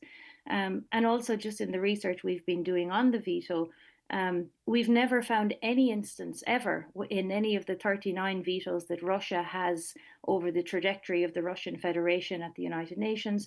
There is no instance ever of a Russian veto inhibiting Irish troops from participating in a peacekeeping mission. So the arguments being set out by the government, they simply don't hold water. There are 11 UN active peacekeeping missions at the moment around the world, and Irish troops can participate in those missions without any problem. So it would be much easier if the government came out and said they wish to remove the triple lock to deploy Irish troops on EU battle groups, and we could have a discussion about that. But instead, the government has concocted a narrative about a veto within the United Nations, which simply, when you pull it apart, it does not hold water. But ultimately, they aren't going to make a decision where they are going to put troops in an area which is of grave danger. I presume that there will be a lot more to be considered in relation to this. I think that I would prefer not to. I mean, if they're not planning on doing that, then why remove the legislation which inhibits them from doing so? If they're not planning on sending troops to conflicts and war zones, why are they removing legislation which keeps Ireland out of war? I think it's important and necessary also to reflect on the direction of travel that Ireland has been going in the last few years, where Ireland now participates in EU military structures. So, for example, at the end of March, 139 Irish troops participated in an EU battle group training mission, which took place in Hungary, and it was led by the Germans. So this is 139 Irish troops being sent to Hungary to participate in a German-led EU battle group training exercise. Those battle groups are training to be deployed to countries outside of the EU in conflict and crisis situations. So I really don't know that I would trust that the government does not have, up its sleeve. If we're participating in the training missions, the logic is that we will be deploying once these battle groups are active in conflicts around the world. Otherwise, we wouldn't be participating in the training missions. And it's also worth mentioning that when we were in Hungary participating on that training mission at the end of March and beginning of April, Benjamin Netanyahu was also in Hungary. You had Hungary remove itself from the International Criminal Court in order to receive a man who was wanted before the court for war crimes and genocide. We were there as part of a German-led battle group. So this is Ireland, really abandoning its neutrality and aligning us with countries that are front and center in, promoting Israel's genocide, even to the extent that Germany is backing Israel before the International Court of Justice in the case of genocide that's been taken by South Africa. So by removing the triple lock, the Irish government is freeing up its ability to send troops overseas. And I think just on that point, we have seen how successive governments in Leinster House over the last number of years and decades have really been disastrous in terms of housing, in terms of homes, hospitals, healthcare, education. The country is going in a really bad direction. We heard this morning record level rents, over €2,000 is your average rent price now in Ireland. We cannot trust the government with the well-being of the people. We've seen that with the record numbers of homelessness, record numbers of people on hospital trolleys every year.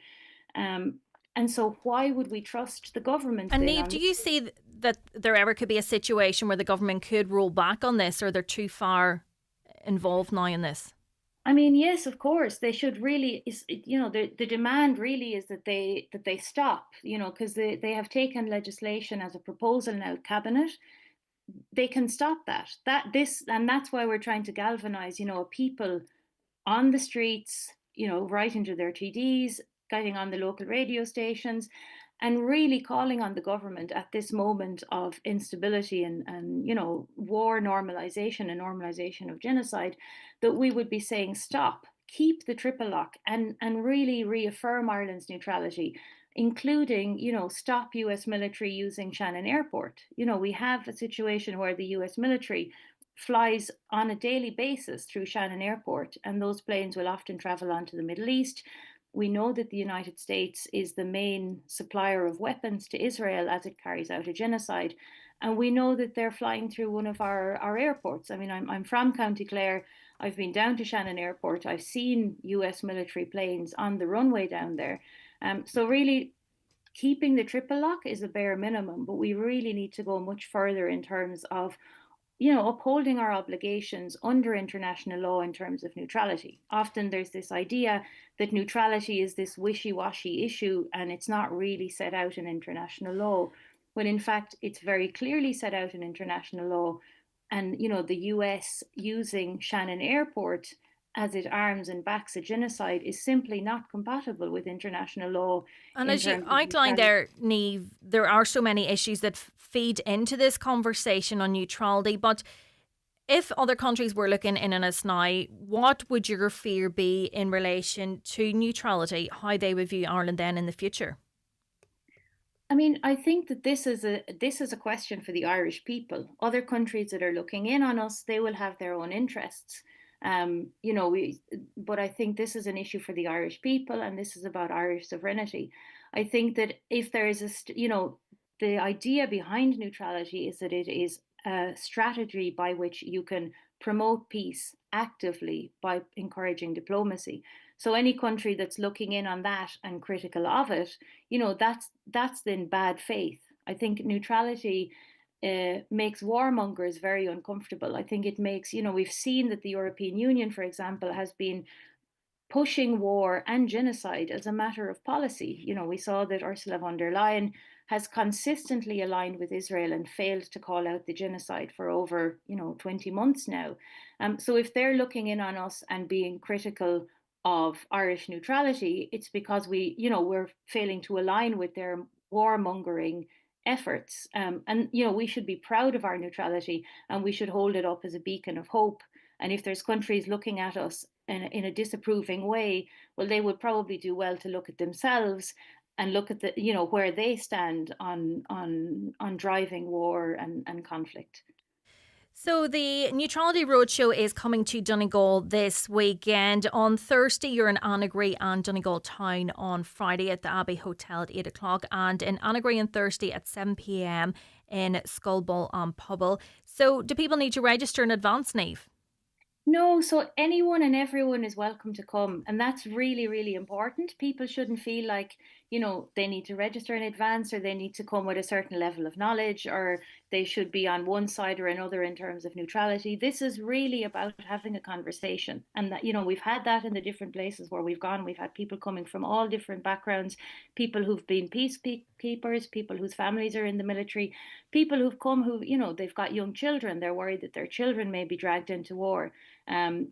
So this is for anyone and everyone, and the idea is that there will be a conversation. Most of the events have been running to between 2 and 3 hours because people are so hungry for information and looking to find a space where they can express concern and have a debate and a discussion. So we encourage anyone and everyone is welcome to come out and join the roadshow and participate in the debate, and then with that information go and speak to family members, speak to their work colleagues, and really generate discussion on why now more than ever we need to protect Irish neutrality. Neve, thank you so much for joining us this morning. We'll be back with some of your comments and more in a couple of minutes. The 9 till noon show is brought to you by Letterkenny Credit Union, offering low-rate car loans with fast approval. Apply online at letterkennycu.ie or in office today. This month, Foy's in Ballybuffet and Letterkenny are having a massive display clearance sale. We're making room for new arrivals with incredible discounts on display furniture, including sofas, dining room furniture, bedroom furniture and more. It's your chance to grab top quality furniture at unbeatable prices. With the largest showrooms in the Northwest, Foy's is the place to shop interiors and paint. Foy's, where the best deals are waiting for you. We carry those up long before the day breaks, who make our lives better, whatever it takes.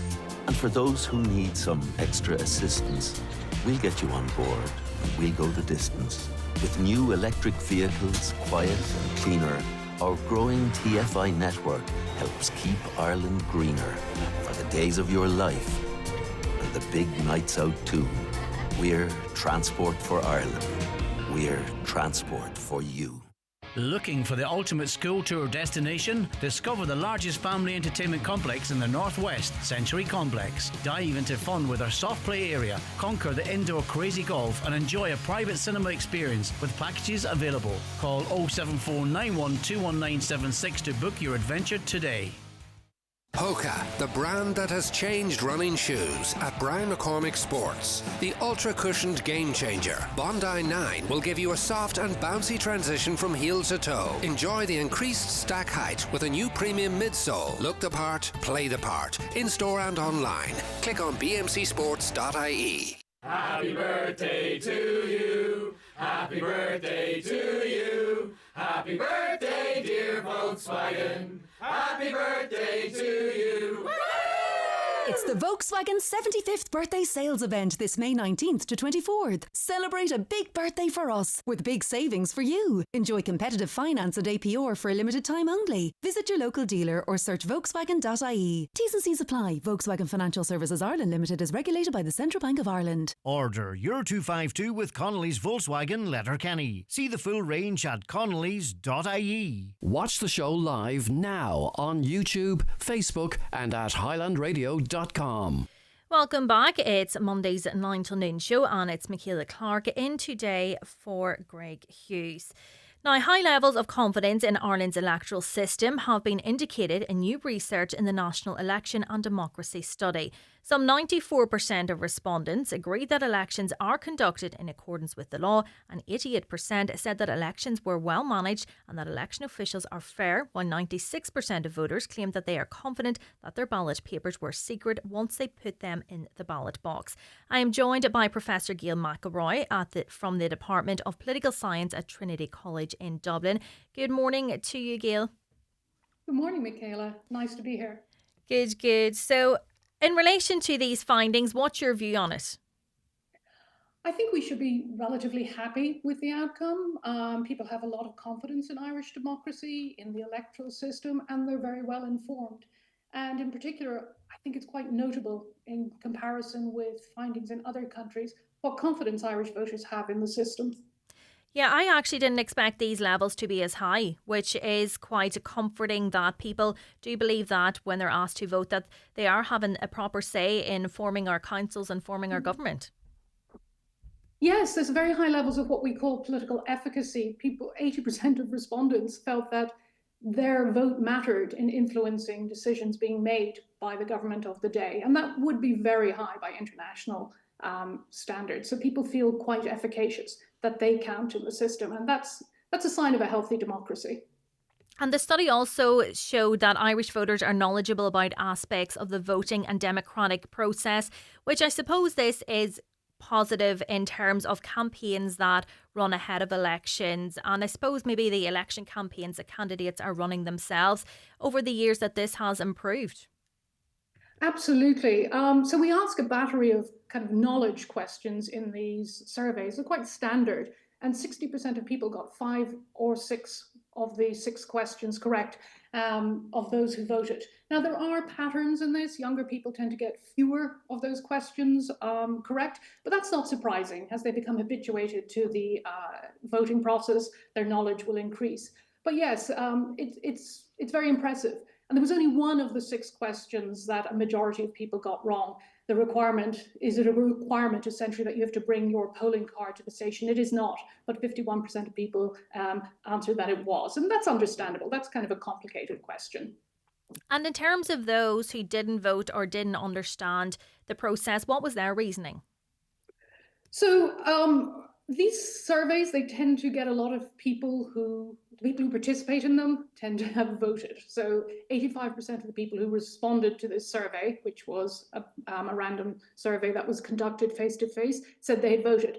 Now, as we know, only, turnout in the last general election was about 60%. So there is a bit of a differentiation there. And there's a whole bunch of reasons for that.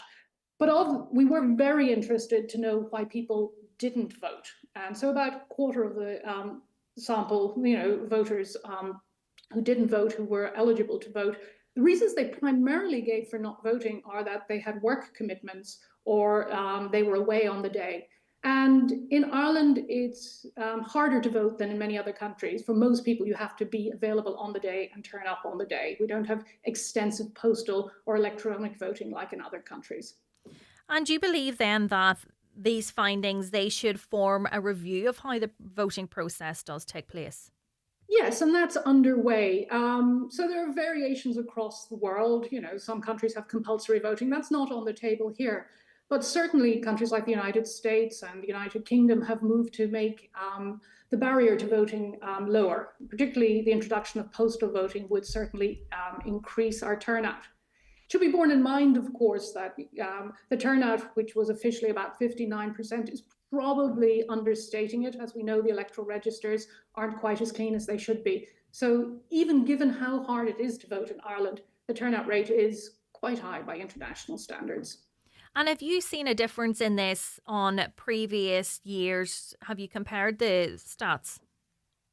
Well, this is the Electoral Commission has within its remit to conduct these wonderful surveys, and they're well funded. In the past, they weren't as well funded, and they were pieced together by a bunch of academics. So we don't have this high quality data over many years, unlike in other countries which have it for 50 or 60 years. But I think this forms a good basis going forward, and we'll be able to compare turnout and knowledge with increasing ease as time goes forward. But there isn't anything particularly unusual about these results. There's nothing particular that stands out. I would say the media usage, there are some interesting findings there. Those that use traditional media, such as local radio stations or RTE newspapers, tend to have greater faith in the system than those using non-traditional, newer online media sources. And we'll be able to track that across time. Yeah, because I suppose in our most recent elections, social media was a huge part of that. And in some instances, the false information being spread was crazy, and I suppose all that has to be taken into account. But I did notice a separate report recently, and they revealed that radio and TV, that people are still following them more closely than social media, which I did fear. So it is positive that people can differentiate between that. Absolutely. And the major source of information when you ask people in this survey on what influenced their vote, it's RTE, newspapers, traditional media. Now, that may change over time, and there are definite age effects there. Younger people are more likely to use non-traditional media, but it does underscore the important service being provided by the public broadcaster and local radio stations. You mentioned earlier the postal vote system here in Ireland. Is there anything that you believe could be changed specifically relating to that could improve it? If you want to increase turnout, you have to lower the barriers. Most people in Ireland, it's easy to register now, much easier to register than it was in the past. You just go online and it can be done quite easily. But having to turn up, the hours of the stations are quite long, but it's on a particular day, and it's only exceptional that people, like people in the armed forces, people who are genuinely ill or in certain in institutions, that can easily use postal votes. So if we moved towards kind of lowering the barriers to voting, we would definitely increase voting for sure. And in terms of the influence on parties or candidates that people were voting for, is there any trend there? I'm not entirely sure what you mean, but would there have been an influence? Did you survey people that their influence in who they were voting, was that based on their own opinion, or did that come from, say, a family voted for a particular party over generations? Oh, yes, sorry, excuse me. Yes, people tend, the main influence is the party brand, and a small number of people have always voted for a particular party. They're party loyalists, but the majority of people are not close to a particular party.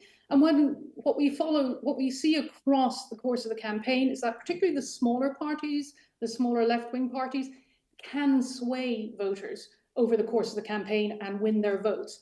On the other hand, most people don't change their mind over the course of the campaign, which is quite interesting. Now, of course, we're asking voters to kind of assess the reasoning for why they voted and did they change their vote after the fact. And, that's a difficult level of cognition to engage in. So we have to take these results with a pinch of salt. Yeah, but all in all, it is positive findings in relation to our voting system at the minute.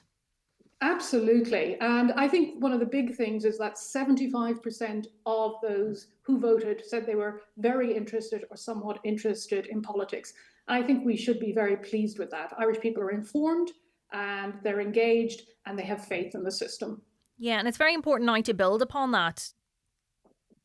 Absolutely. We can't become complacent. And in particular, with the diversification of media sources and kind of some perhaps nefarious activity online and in alternative media, we need to keep an eye on that and monitor it. Professor Gail McElroy, thank you so much for joining me this morning. Indeed, very positive findings there. I was quite surprised about that, but it's good. It's good for our world going forward. We'll be back shortly. The 9 till noon show with Letterkenny Credit Union. Simplify your debts with a debt consolidation loan from Letterkenny Credit Union. Call us on 074 910 2126 or apply online via our app or in office today. Claire Clothing, Main Street, Letterkenny, where Lisa and Claire will help you look your best this summer. Seasonal shorts, t-shirts, dresses, beautiful clothes for your holidays. At Claire Clothing, Main Street, Letterkenny. Coonies have gone sofa mad with incredible savings on the Brooklyn sofa 3 and 2 with console all reclining. Was 2097, now only 1299, saving €798. The Sydney sofa 3 and 2 and 311 was 1897, now only 1499, saving €398. All sofas in stock ready for immediate delivery, but hurry, only while stocks last. Coonies Home Interiors, style and perfection at incredible value. If that tickle in your throat has turned into a nasty cough, or if you're just feeling a bit under the weather, at McGee's Chemist we understand. From the right cough bottle to pain relief or throat lozenges, we've everything you'll need to get you back on your feet. Our pharmacists and experienced staff are always ready to offer advice and help you find the right solutions. Don't suffer in silence. Visit McGee's Chemist today. McGee's Chemist, Main Street, Letterkenny, for healthcare help and advice you can always trust. Summer Sounds at Harvey's Point. Every Wednesday from May the 21st until June the 25th, a magical evening of music, song and dance from some of Ireland's greatest stars. Gourmet dinner, the warmest of welcomes. Don't delay. Book today. harveyspoint.com or 074 972 2208. That magical evening on the shores of Loch Esk awaits. Highland Radio weather updates with McElhenney's. Get set for summer with all new arrivals dropping every week, from fashion to footwear and homeware to cosmetics. Discover more in-store or shop online at mcelhenneys.com today. Today's weather, patchy cloud will build through the day with the chance of a few isolated showers. Cooler than of late with highest temperatures of 15 to 19 degrees. We'll still take them temperatures though, I think. A few of your comments now. Just wondering, did anyone watch the Eurovision? Interesting that Israel came second in the Eurovision. Makes you wonder what the world is thinking about Gaza and why it's allowed to happen. Did you watch it? Let us know what you thought on 086 60 25,000. I didn't watch it. Over the weekend. I actually think there wasn't as good of a buzz about it this year, and I didn't record it, or I didn't even see clips on social media, which do be going around, but maybe it's because we didn't reach that stage. I was at the Fannet Arch yesterday. Not only was there dog poo on the beach, but disgustingly I came across human excrement on the beach at Dobeg Strand. Absolutely shocking beyond belief. Yeah, that is terrible. I know there's so many different situations that could reason for why that was there, but surely there are facilities nearby, or someone could have went elsewhere. That is a horrible discovery. Just to let you know, there's no recycling centres in Glenties or Ardra, no deposit return scheme in Glenties either. We've been chatting about rubbish on the show this morning. Another listener says, I can't understand how Irish Water are issuing water conservation orders, but car washes are still in operation. I've contacted the council and they said there is nothing they can do about it. I know there is a ban in parts of Donegal at the minute due to low reservoir levels, but I don't know if these car washes are operating in those areas or elsewhere in the county. Good to hear someone concerned about our young army personnel. Why would we sacrifice our young people's lives to face sure death with the lethal weaponry of war today? It's complete folly putting our troops on the ground against this. The Irish government have an ace up their sleeves that they are not telling the people, and that is if a young person leaves school with no job lined up, they will automatically be enlisted into the Irish Army. I don't know where that came from, but is there... I don't think that will be a case. There's a simple answer to this. Let all Irish troops go on strike until the government get the message that Ireland don't want any part of wars. And we were having the discussion within the past hour about the Neutrality Roadshow that's coming to Donegal this week. Another listener says, please keep a triple lock. Our government should not change it. Who wants their son or daughters at war? So I think people should stand up and be counted and stop the government in this. Garda checkpoint yesterday at Kilmacrennan. Long tailbacks. How necessary is this on a Sunday afternoon? Families trying to get to beaches with children, etc. We won't see a checkpoint all week again. I suppose, you know, the guards are trying to monitor the roads, and it doesn't matter what time of day or what day of the week they monitor. They're trying to improve road safety, but I take your point there all the same. Neutrality is a coward's way out in today's world. Ireland backed out in the fight against fascism and the genocide of the Jews in World War II. Is this country once more preparing to hide behind the skirts of neutrality in any other just wars? Finally, for now, for those who support Irish neutrality, what would be their answer to an attack on Ireland by Russia, who, in the event of a full-scale war, see this island as an open backdoor to Western Europe? Now, the presidential election will be taking place later this year, and a few hopeful candidates have previously joined Greg on the show. Today, though, I am joined by Donncha McGuyan from Limerick, who is vying for this role as well. Good morning, Donncha. Good day, Malahatu. Good morning to you and to your listeners, indeed. So, Donncha, we'll start with, have you been thinking about this now for some time? I have been thinking about this for a long time, actually, and I've been specifically planning to engage in the presidential election for about the last 2 years. Mm-hmm. So it's not an overnight decision. And part of your campaign or your mission, if elected president, would be the role as guardian of the Constitution. Indeed. For the most part, the president in Ireland has very, very little executive power. And one of the few things that the president, where the president does exercise some executive power, is in the possibility of referring legislation to the Supreme Court. And this is a constitutional matter. So for the most part, the role has been limited just to doing that. Now, I have identified, particularly in recent years, a number of areas where our Constitution is being undermined, increasingly, I think.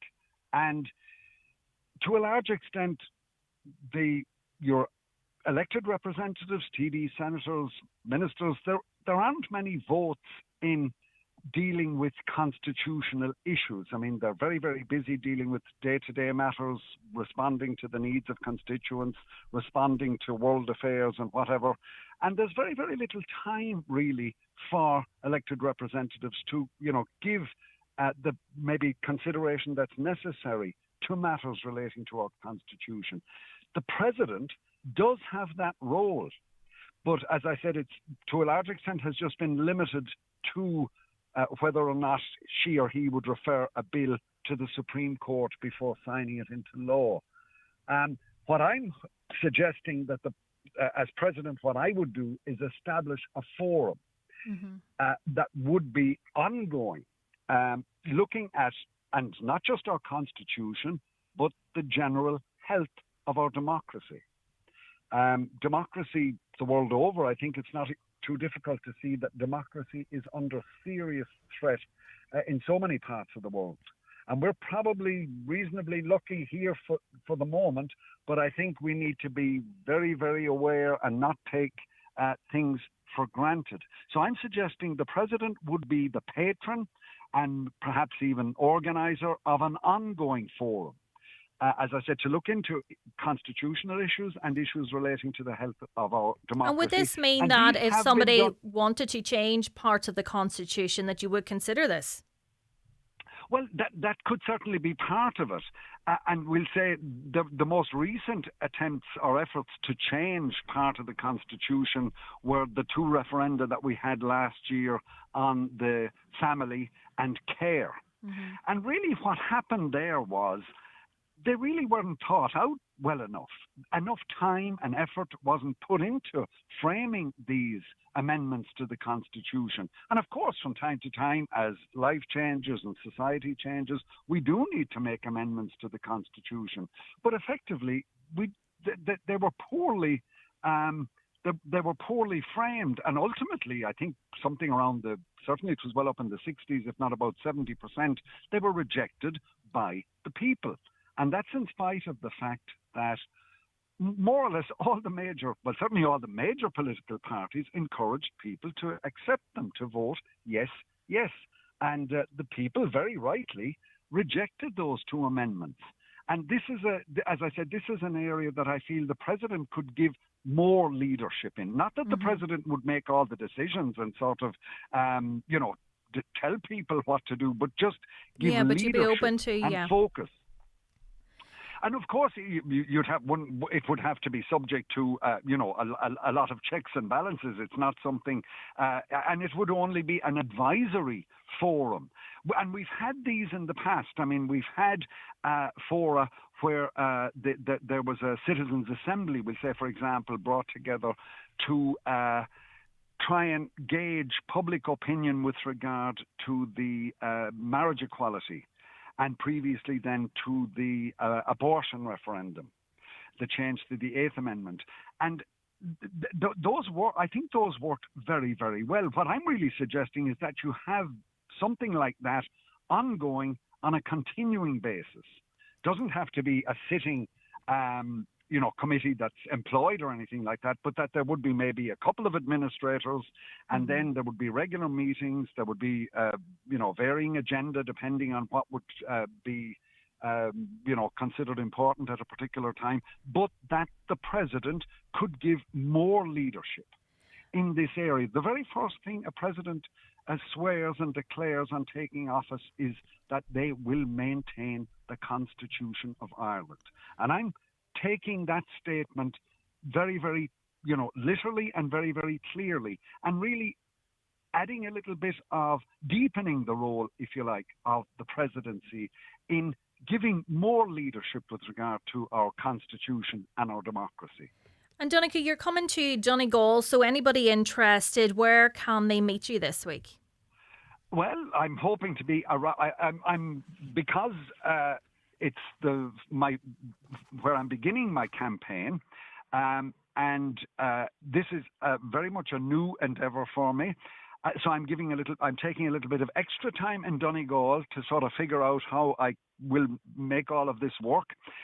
So straight away, I'm being interviewed on Highland Radio, and I'm delighted to have that exposure. So thank you, and some friends in Donegal who put me in touch with you and some of the other local media.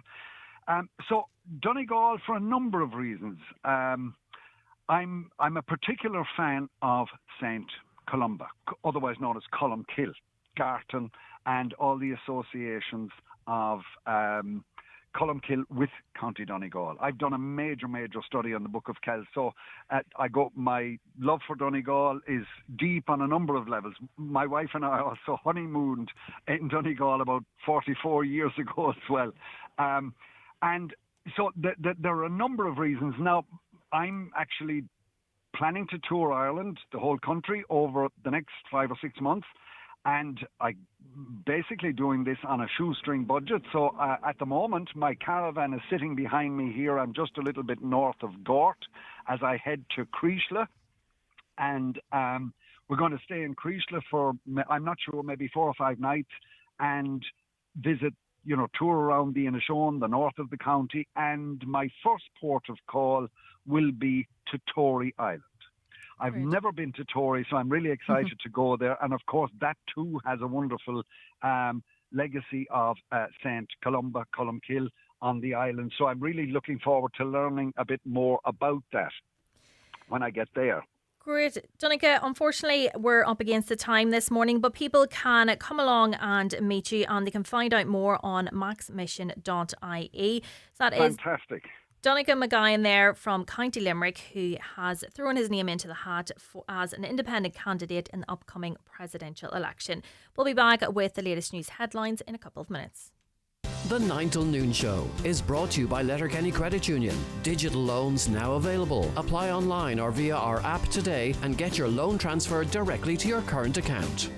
PDO thread lifts and skin boosters, which rejuvenate the skin by improving facial contours, lifting and tightening the jowls, neck, cheeks and eyebrows, are available at Genesis Aesthetics and Skincare Clinic, Gweedore. To choose the right aesthetic treatment for you, contact Mary Ferry, your aesthetic practitioner. Also offering fat dissolving treatments, dermal fillers and laser treatments for all skin conditions. Hair and makeup packages also available. Genesis Aesthetics and Skincare Clinic, Gweedore. 07495 325 75. Charge into summer with TUI. Secure your holiday today with savings for families and adults flying from Dublin, Cork and Shannon. Holiday sorted. TUI. Live happy.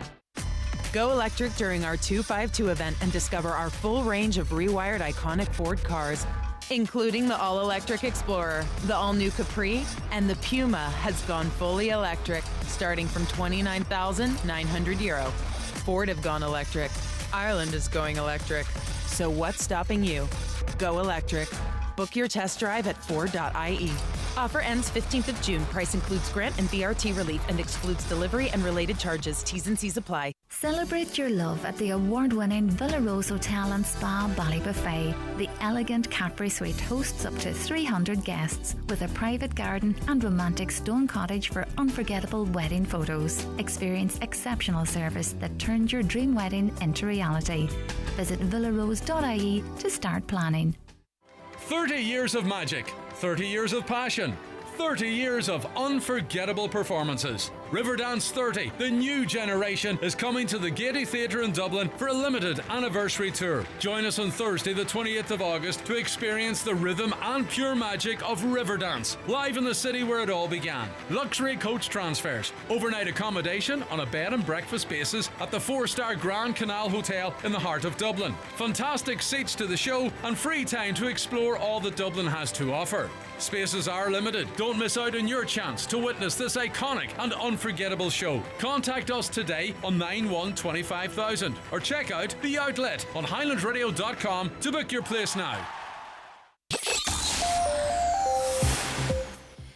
Slightly later than planned, but it's over to Donald Kavanagh for the latest news headlines. Thank you, Michaela. Good morning. Transport Minister Darragh O'Brien has agreed to meet with senior officials from City of Derry Airport next month to discuss the restoration of a Derry to Dublin air service. Confirmation of the meeting came following discussions between Minister O'Brien and Junior Minister Charlie McConalogue. Minister McConalogue says Department of Transport officials have now commenced the work necessary for the establishment of a public service obligation air service, which would link Derry and Dublin from late next year. It's understood the EU will be allowed access to Brexit fishing waters for 12 years under a new agreement. Both sides have signed a so-called Brexit reset deal, with further details expected later following a summit in London. They're also working toward making it easier for young people to live and work on the continent. The Education Minister is promising to look into the need for a new school building for Scolwilla in Milford.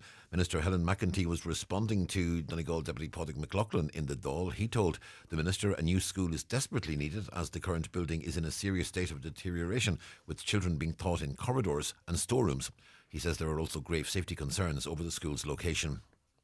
Uisce Éireann says it's liaising with Donegal County Council to find a date suitable for their operations management in the county to meet with members of Glendee's Municipal District to discuss water service operations in the area. At a recent meeting, members expressed dissatisfaction at the level of communication, with suggestions that a protest should take place outside the utilities headquarters. And a South West Donegal councillor says it's disheartening after a group of volunteers found a large amount of rubbish dumped in forestry between Ardahi and Ardra at the weekend. Councillor John Boyle is part of a group that's been carrying out an annual clean-up on that 15-kilometre stretch for the past number of years. He says after a steady improvement over a number of years, the situation this year has deteriorated badly. And we're back with news headlines again at 12 noon.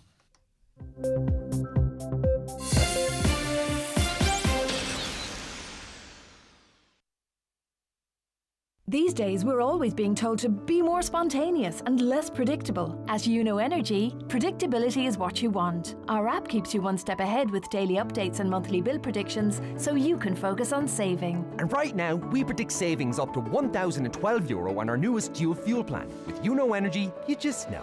Uno Energy discount variable electricity rate EAB €1,256 and discount variable gas rate €1,135. For T's and C's rates and savings calculations, see unoenergy.ie. Supplies pricing may change. The county's #1 talk show, The 9 till Noon Show on Highland Radio.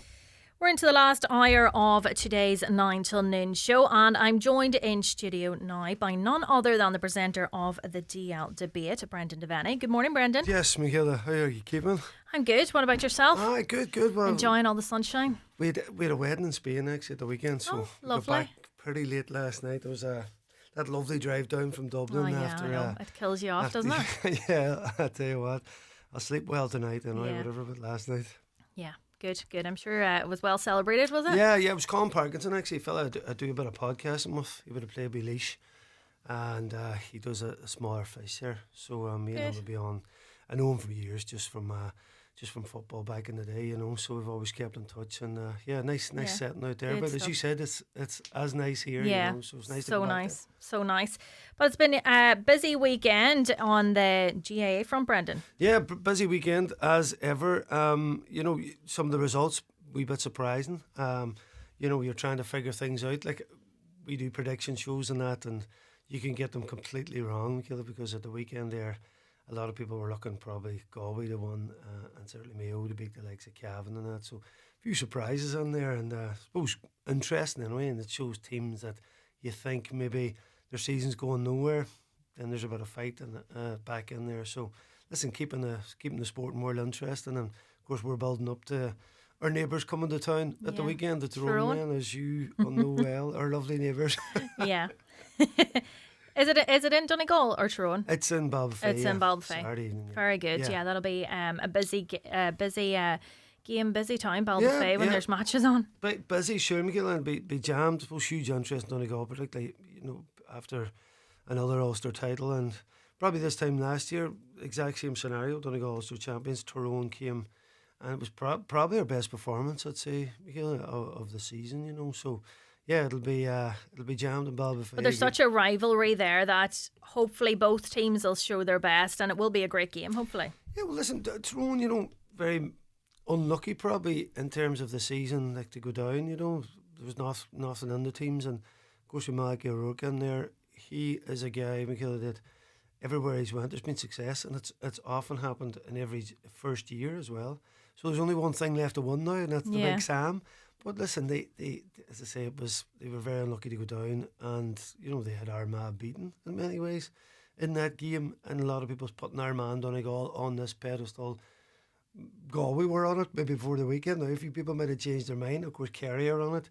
They had a decent victory, but not maybe the one we were expecting over Roscommon. So there's a lot of question marks about who is in that top grouping, but you'd say Tyrone are in there, and they've been sitting waiting on Donegal now, and I don't think it'll be the same time of game as we got this time last year.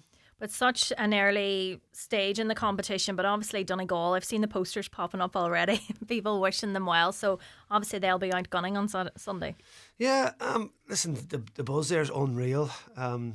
Just Jim's tenure there, 6 years now, Michaela, in the most ultra competitive championship in the country, and they've only lost one game.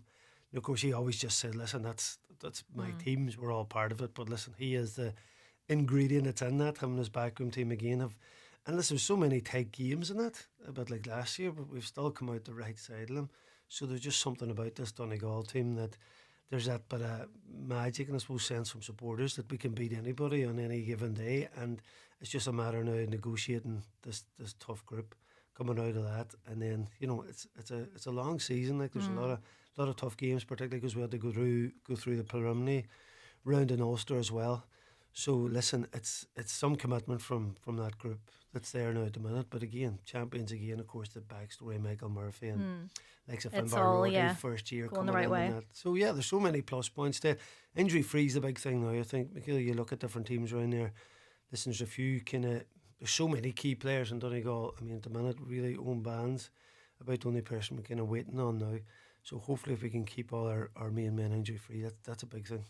And is it hard as a former player yourself at this stage to keep the head down, following on from the success on the run that you are on? Yeah, well, I suppose because of the GA way we're just, everybody's in the community, and it's not, you can't really avoid it. I don't think it bothered me too much, because when I was playing, people talking to you about it as it is now, because you do love the game, and people are mean well. It's that support, yeah. Maybe if they're giving off to you. If it was a bad game, you don't want to speak to them. we had a lot more tough times than these guys. But listen, it's all positive now. So listen, even seeing all the wee kids in that, the excitement around them, and players, and even my own wee boys are up now, and like this fascination with getting jerseys signed and things like that. It's almost like the excitement around that there, and how they look up to the lads. It's a lovely thing. Yeah. So I'm sure there'll be plenty of chat on that this evening coming up on the DL debate. So who's joining you this evening? Tony Boyle, just talking about looking up to people, he would have been a hero of mine when I was a wee boy, and I ended up getting to play along with him. So times can move on. There's things like that can happen in sports. So yeah, Tony's on, of course, one of our heroes from '92. Ronan McNamee, one of our Tyrone All-Ireland winners, Tyrone All-Ireland winners, I should say. He's on as well. I'm good friends with Ronan. Hey, lovely lad. So we're going to talk about the GA from the weekend, of course, build up into this Tyrone match as well. Joe McBurty, who's a former coach, he's coached all over Ireland, and he's coached Donegal as well. He's on just to talk about GA now, the rules, and just his own story through it. And we'll have a few words from Mickey McCann, hurling boss. Donegal finished off their campaign with a victory over Meath, which was a big victory. We haven't been able to beat Meath the last few times in this. Donegal hurling is on up and up. McGill, was a great way to finish the season with that victory. So we'll have a couple of words from Mickey McCann as well. Great. And have you any predictions for this weekend? Well, what are you thinking? Oh, I don't know. I'm not going to put it out there. Yeah. I don't know.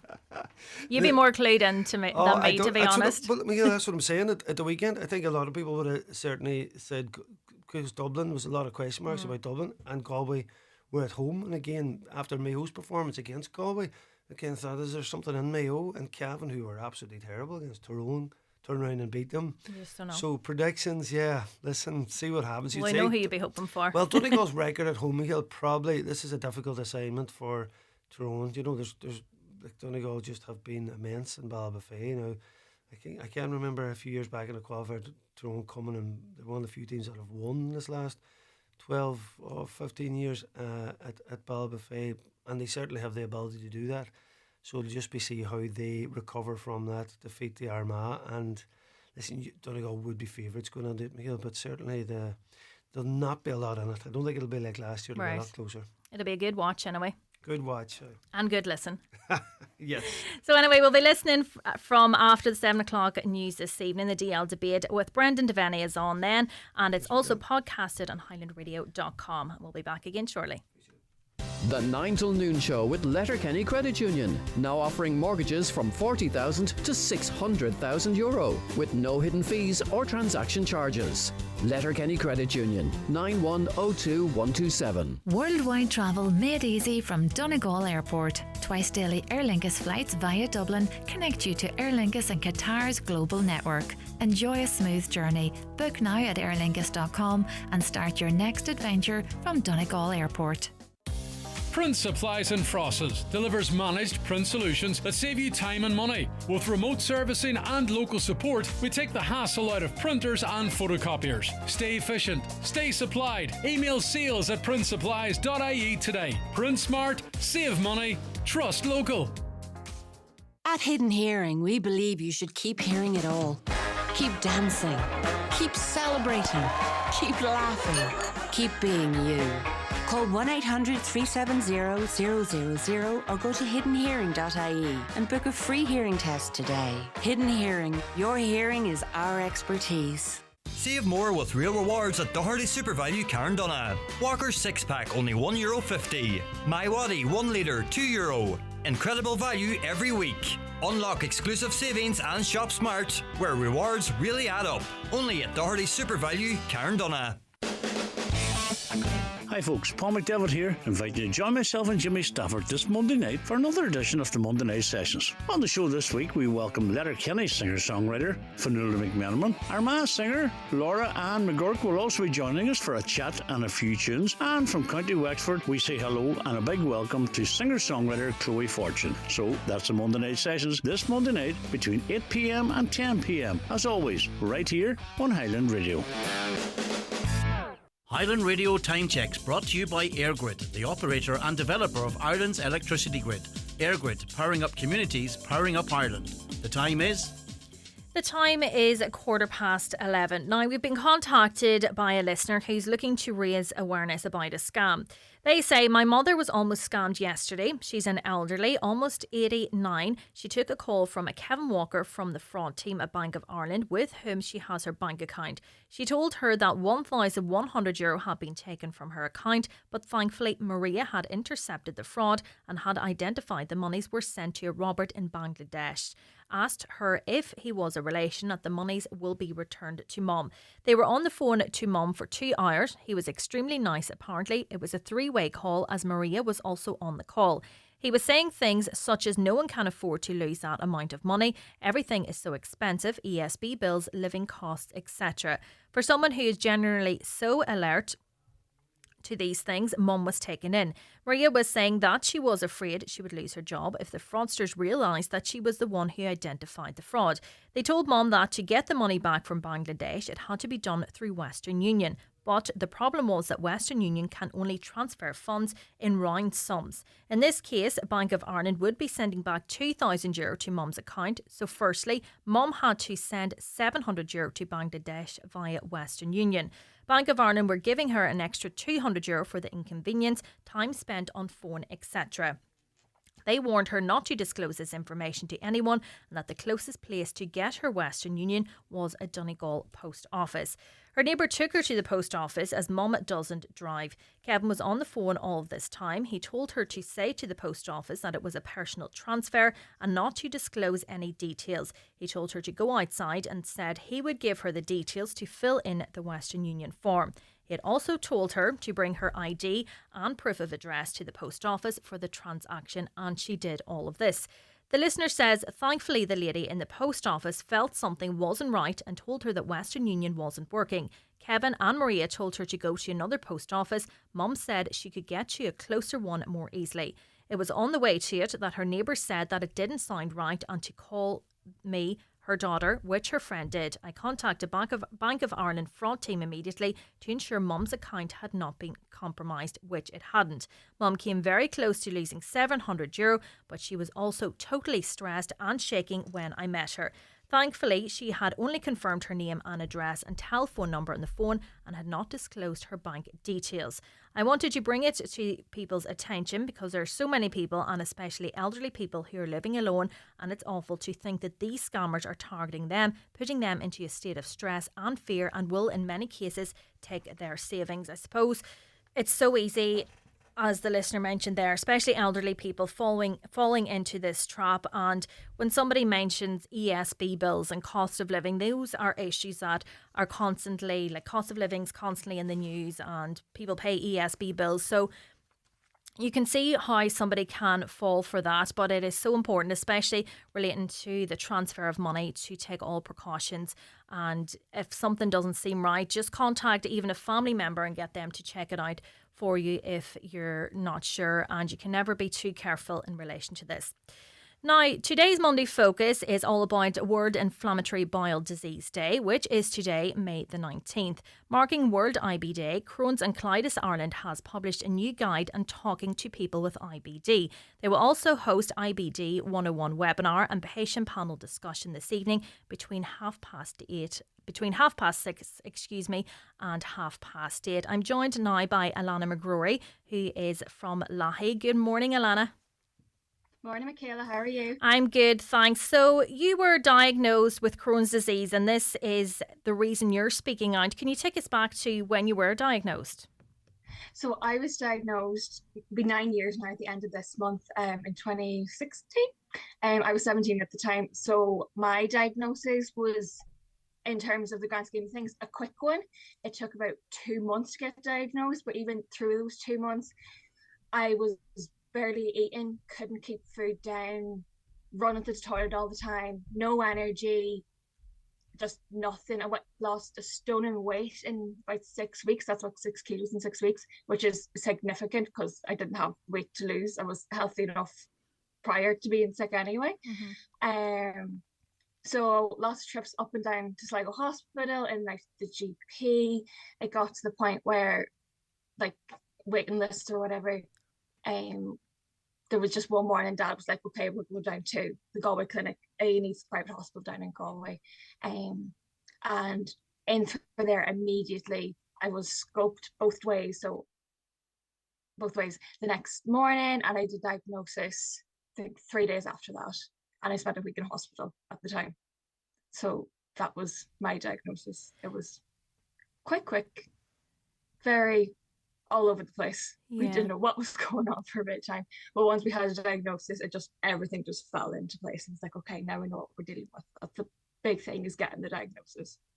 And in terms of talking to people with IBD, do you feel at that stage, was there enough awareness, or did you feel, obviously getting a diagnosis like that is a huge thing and it has a huge impact on your life. Did you feel there was support there, or did you feel alone in that? There was, but like Crohn's and Colitis Ireland provide a lot of support for like your initial stages. But I think more recently, now that we have the support groups going, and like the online support groups are great.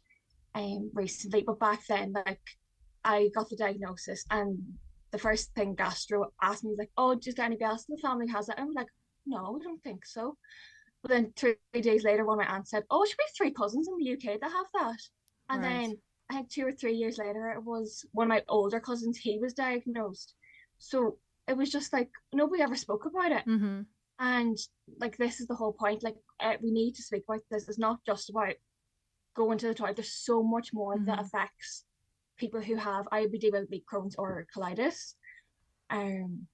So yeah, it's a lot to deal with. Yeah, and actually my husband actually has Crohn's disease as well, so I kind of know the impact that it has daily. But speaking there about, you know, whenever you said then that you had it, that your family members said, oh, we have 3 cousins or whatever, but that was kind of the case until I met my husband. I had never heard of it, and that was nearly 16 years ago. But since then it does seem to be more common, and it's great that you can chat to people about it, and it's, you know, it makes it more normal, because it is normal. You can get on with your life with it.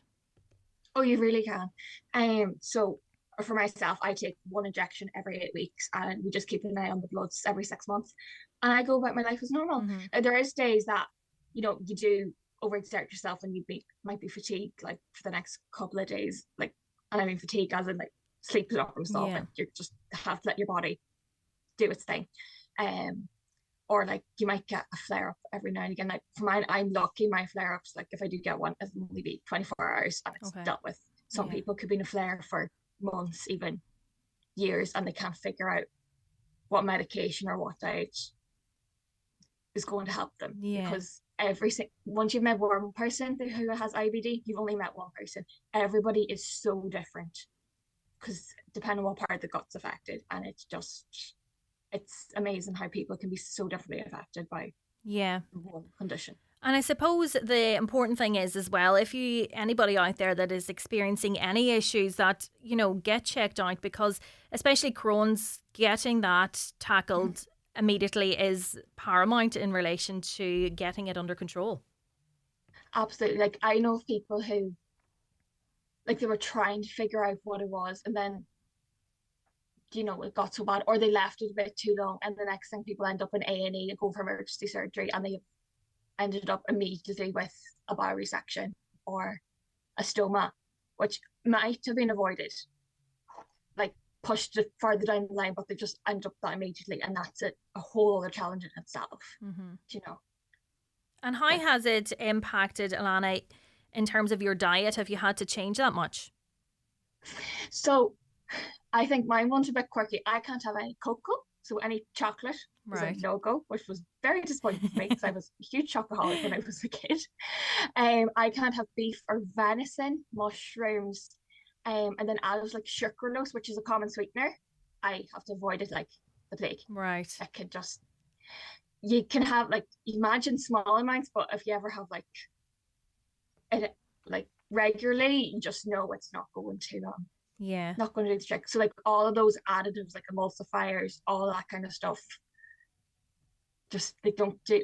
It's fine for somebody who has a healthy gut to start with, but when your gut is not in great shape just at the beginning, it's just going to make it even worse. And are you able to say you mentioned there, like not having excess amounts of it? So say if I know with my husband, if he had one thing one day, he might be fine, but if he had it 2 days in a row, it would have the knock-on impact then. Exactly. And it's difficult when you're planning events, or say you're going on holiday, things like that. Yeah, well, I find it like all right at the minute, but I know there's some people who like are very restrictive. Like they could be completely on the low fiber diet, so they could be on like just plain white bread with a bit of butter, or white rice, white pasta with a bit of sauce. Like a lot of people in the initial stages can't handle their fruit or veg. I know personally myself, I can't handle raw fruit or raw veg. I have to cook it in some kind of way. To kind of help break down the fiber, and then let my body do the rest. But then there's the total opposite, where like a smoothie could just run through somebody, because there's very little fiber in it.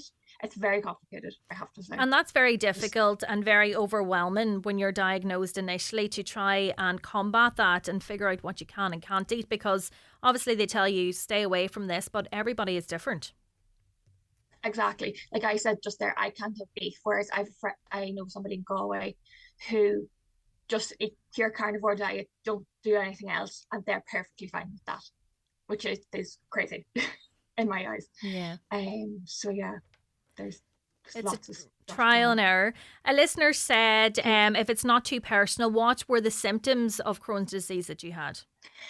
So mine was kind of a bit iffy. So I had just come back from the 5th year school tour to Barcelona, and a few people had come back with food poisoning. And they thought, oh, Alana probably just has that as well. So mine was kind of food poisoning, like running to the toilet, stomach just churning about. My stuff just didn't go away. So I had abdominal cramps. In the mornings, I would go to the toilet about 10 times in the first hour. I'd wake up and then I'd be fine for the rest of the day because everything had just got out. Once I was empty, I was fine. And then there'd be another hour like that probably later on in the evening. When I come home from school, the home at 4 o'clock, I sit down on the couch, have a snack or something, and I fall asleep about 6 o'clock because I was that tired and wrecked. Just had no energy. The weight loss was the big one. Like I didn't have the weight to lose. I was like the skin and bones, like nearly skin and bones. It was just like, it was quite scary. So yeah, they were my big ones. What else? No, that was the big ones. And I suppose you mentioned there earlier that people think that having Crohn's disease or colitis, you're constantly running to the toilet, but it is these different elements. It's the fatigue, the muscle pain, the pain in your bones. And even if you do get ill and you're in a flare-up, it's kind of one thing after another then that you can't get on top of anything really. No, you can't. So like, I think most patients that we have like SNF tablets that we take when we think going to the flare-up to try and stop it before it happens. It's crazy how people like it just gets so out of control so easily. Like for me, I know I have my bones, like my knees and the joints and my wrists and my fingers would be every now and then, it wouldn't be the best. I can get bloodshot eyes is also one. I get bloodshot eyes quite often enough. And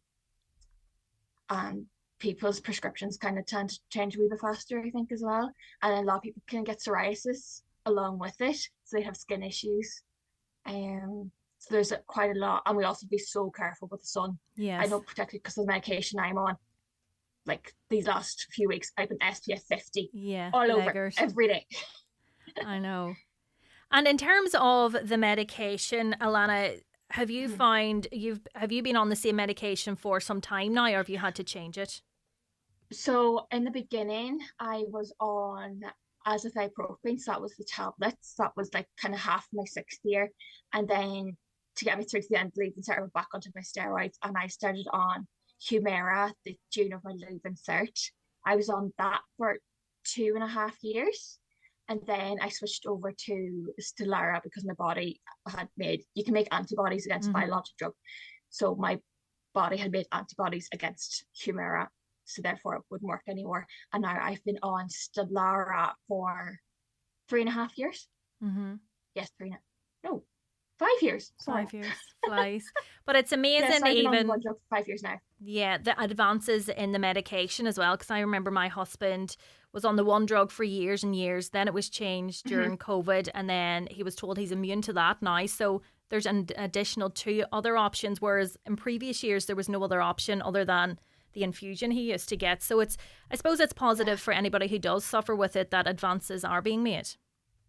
It really is. And with my own experience working in clinical trials, like there is a lot more drugs available, and there's currently, I think, across multiple different pharmaceutical companies, I think there's currently about 10 very good possibilities in the drug pipeline for Crohn's and colitis.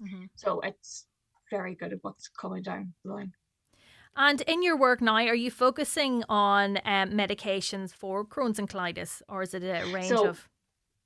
No, I'm in a range. So my portfolio that I'm currently on, I'm in oncology and neuroscience, but the team in general that I work on, we cover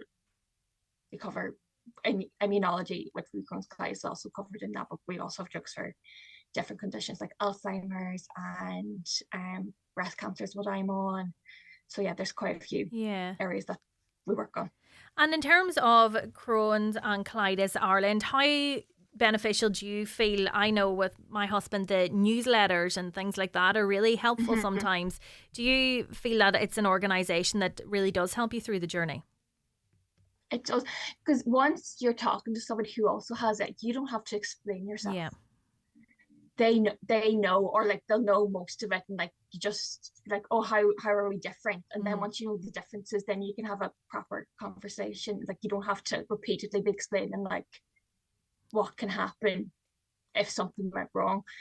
So like you've the online support groups, the patient days I find are amazing because you have all your experts in as well as the patient panels in person, and like during those you get a networking lunch, so you just be sitting at a table, like you mightn't know any of these people, but by the time you leave and you have their phone number or you have their Instagram, and you're like, oh sure, we'll meet up, you know. Yeah, and they might have a tip that could help you. Everybody's learning in this. Exactly. And because everybody's so different, like people know, like they might be picking up stuff along the way. Oh, that's a good like wee thing you could do for pain management, or you could do this for something else. So they're very helpful. Yeah. Alana, thanks so much for joining us this morning to raise awareness. Good luck in all your work that you're doing, and with your health as well into the future. Thank you. Thanks, Michaela. So that is Alana McGrory there. We were talking on World IBD Day, and just to remind you that Crohn's and Colitis Ireland is hosting a IBD 101 webinar this evening, and you can check that out on their website. That is from 6:30, and we'll be back with more just after this short break. The 9 till noon show is brought to you by Letterkenny Credit Union, with monster loans available up to €60,000 for all occasions. Visit letterkennycu.ie. New this week in Home Store and More. All Hotel Collection duvet sets are half price. But better hurry, because when all our half price Hotel Collection duvet sets are gone, they're gone. Also, all dinnerware sets and all barbecues are still all 33% off. But when all the 33% off dinnerware sets and all the 33% off barbecues are gone, they're definitely gone. Drop by your local Home Store and More. Visit us online at homestoreandmore.ie. Home Store and More. A happy home. Celebrate summer this week at Centra with our summer sizzler offers, like selected Walker's Crisps 6-pack, $1.50 each. Selected Kellogg's Breakfast Cereal Bars 6-pack, also $1.50 each. And Coca-Cola Zero 2-litre bottles, €2 each plus deposit. Centra. Live every day. Tá conrathirí garmúla Timona ó bhfuil busanna, mion busanna agus taxathe acu ó lorg ag bus éireann chun páirteach lecha I scéim iompar scoile na hÉireann. Tacaigh le a phobal, cuinní ar báistí ar bóthar I leasa, agus chuir tús le gachéile lá le gáire agus sonas. Chláraigh ag buséireann.ie/contractors.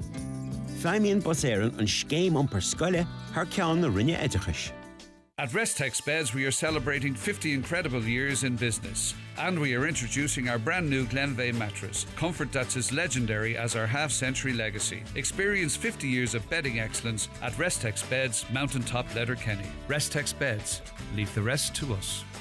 Discover delicious food at the Donegal Festival of Food. 2 incredible days celebrating artisan produce, crafts and creativity at the stunning Oakfield Park in Raphoe. Experience live cookery demos with top celebrity chefs including Marco Pierre White, Rachel Allen and Paula McIntyre, plus outstanding local talent. Savour tempting bites from regional producers. Enjoy craft brews, browse unique handmade gifts and soak up live entertainment and fun for all ages. It's all happening Saturday the 24th and Sunday the 25th of May. Book now at oakfieldpark.com. You don't want to miss it.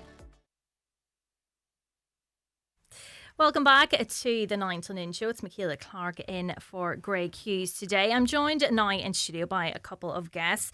They're from Encore in Strabane, and they're returning to the Alley with one of Hans Christian Andersen's most beloved stories and the classic animated film Disney's Little Mermaid. Good morning to you all. Morning, so, Michaela. introduce you. We have Anna Gallagher's playing Ariel. Hello. And you're going to give us a wee tune later on. Yes, I will indeed. We have William McFadden, who's playing Ursula. Yeah. And Andrea Logue playing Sebastian. And we also have Neve is in studio as well. Yes, she's here for the support, aren't you, Neve?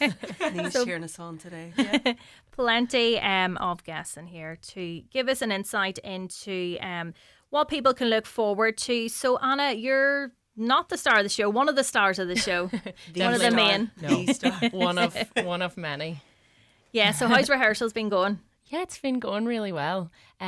We've been rehearsing for about 15 weeks, which in the grand scheme of things is actually not that long. And especially when it comes down to the I'm sure whenever time. you're taking part, it doesn't seem that long to me. Not I'm at like, all. "Oh, such a commitment." Yeah. No, like I feel like it's just flown in, and we've just had the best fun ever. The cast is such crack.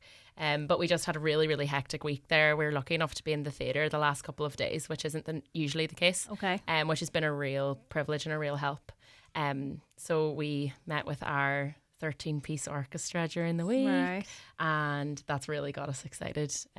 So yeah, we're just buzzing to get going now. And William, in terms of, say, the music, is it different to other musicals? Everybody kind of knows The Little Mermaid, so has it been fun? You kind of know the music beginning For of? sure, I think so. Like the iconic songs are still in the musical, so you've got Part of Your World, you've got Poor Unfortunate Souls, Under the Sea, but the musical there's even added songs in, so it's nearly like every character has their own song or a couple of songs that they feature on. But yeah, I love the music's probably the nicest music I've ever heard in a musical. It's really gorgeous from start to finish, so love it. And Andrea, in terms of, I've seen some photos on social media, the costumes and the makeup. I've seen you with some of the hands. I'm surprised I'm not still painted red here today because it was in my hair, it was everywhere last night. So I'm lucky that I'm actually just back to my own original format. But I mean, it's just a spectacle. The colours, like we've only kind of started seeing everything come together in the last few days, as Anna said. But I mean, the colours of the ensemble, the fish, all our costumes were actually made by hand by Amy Carroll, who works in Derry, and everything is just made to, I mean, a fine art. We have eels who are coming on the stage and they have light up eyes. The set alone, who was made by Ian Thompson, and Rebecca Thompson's father actually helped along with that as well. Everything, even down to the lighting, it's just absolutely amazing. And the makeup, I mean, we're going to be in there for a while. That's what I was going to ask. How long does that process take? Because each of you is quite, like, you're Ursula, William. Well, actually, William could probably answer this better because William actually, after this, is going to be painted purple now for the rest of the evening. And he was just talking there about how he's not wiping it off for the rest of the week. So it's kind of like a grease paint that's going on. And I was like, if I'm going to be in it all week, I'm not going to scrub too hard in the shower. You'll leave the base there all week. For sure. So Anna, have you all been involved in productions before, or is it your first time kind of all coming together? No, well, Andrea and I have been involved in a couple of encore productions. Most recently we did Nativity, Christmas time, and we did Oliver, The Sound of Music. So we've been in a few. We've actually been in encore since a very young age. We actually did our musical theatre classes there when we were in our teens and stuff. So, but this is our first show with William. I'm the blowing. He's the blowing. I actually remember you in Kinky Boots. Oh, no way. Unbelievable. Oh, thank you very much. It was amazing. Thank you so much. So, this is my first encore show, but I'm absolutely loving it. I feel like this is a show that since the first night of auditions right through until now, it's just been like the best to crack the whole way through. I've really loved it. And I suppose you are kind of living with each other for the 15 weeks, seeing each other all the time. We're ready for it to be over. The countdown's on. Well, you have a great night out, I'm sure, to celebrate at the end. Absolutely.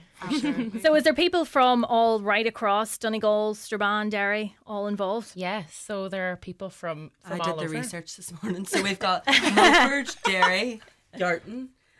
We've got Letterkenny, Strabane, our King Tritons from Galway. Shout out Mark. Yeah. It's really just everywhere. All across the northwest. So Anna, in terms of the show, what can people expect? Is it just sticking to the film as we've seen? It's but there'll definitely be a few surprises. surprises too, for sure. Yeah. I don't think that anyone will expect some of the things that Rebecca has pulled out of the bag. She's just absolutely incredible. Yeah, I think and she will be raging that I'm saying this. But it has to be credit said. where credit's due. Yeah, she's an absolute powerhouse. She's directed, choreographed, and produced the show. Basically Amazing. on her own, which is unheard of. And I don't want to get it wrong either, but I don't even know the amount of children that we have on stage as well. But like even that alone is like a mammoth of work to do, and the kids are absolutely amazing. The same with when we done Nativity the musical, like they were the show, like we were just kind of blow-ins, as you said, like, but the kids were amazing, and it's the same with this. They're absolutely brilliant, and they're more ready than we are. Like they know when they're coming on before we know when we're coming on. So I just want to give them a big shout out as well, because they're absolutely brilliant in the show. So William, you start tomorrow night and run until, is it Saturday or Sunday? We start tomorrow night and we're running right through until Saturday the 24th. So we've got 2 shows on the Saturday. The matinee is totally gone, but there are a handful of tickets left now for Saturday night's performance and Thursday night's performance. And then anybody who hasn't got tickets left should be able to get some for tomorrow. So Perfect. Tuesday, Thursday and Saturday evening we still have some tickets available. Great, and I'm sure it will be sold out at the end. Yeah. We're going to get a sample now of what's to come. So Anna has very kindly volunteered to give us a tune. So Anna is playing Ariel in The Little Mermaid. That is taking place in Strabane. Ready to go? Yeah. Perfect.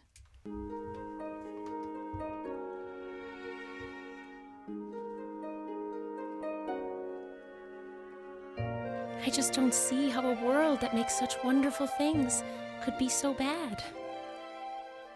Look at this stuff, isn't it neat? Wouldn't you think my collection's complete? Wouldn't you think I'm the girl who has everything? Look at this trove, treasures untold. How many wonders can one cavern hold? Looking around here, you'd think, sure, she's got everything. I've got gadgets and gizmos aplenty. I've got who's-its and what's-its galore. You want thingamabobs? I've got 20. But who cares? No big deal. I want more.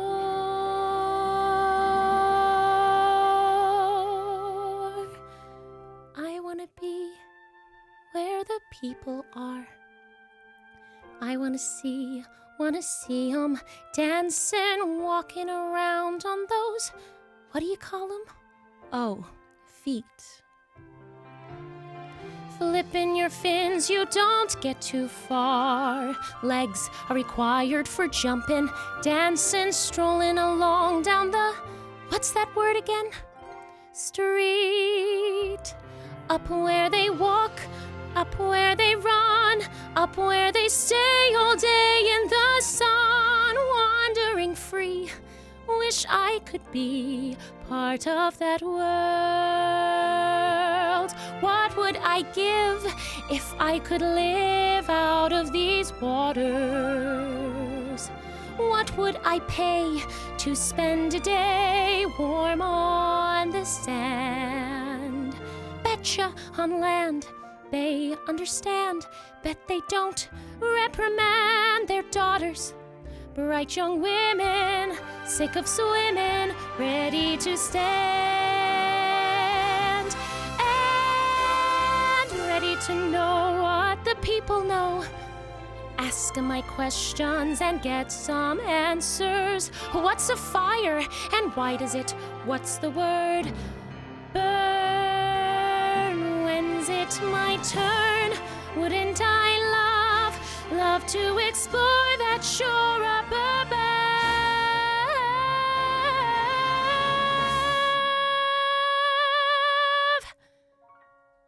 Out of the sea. Wish I could be part of that world.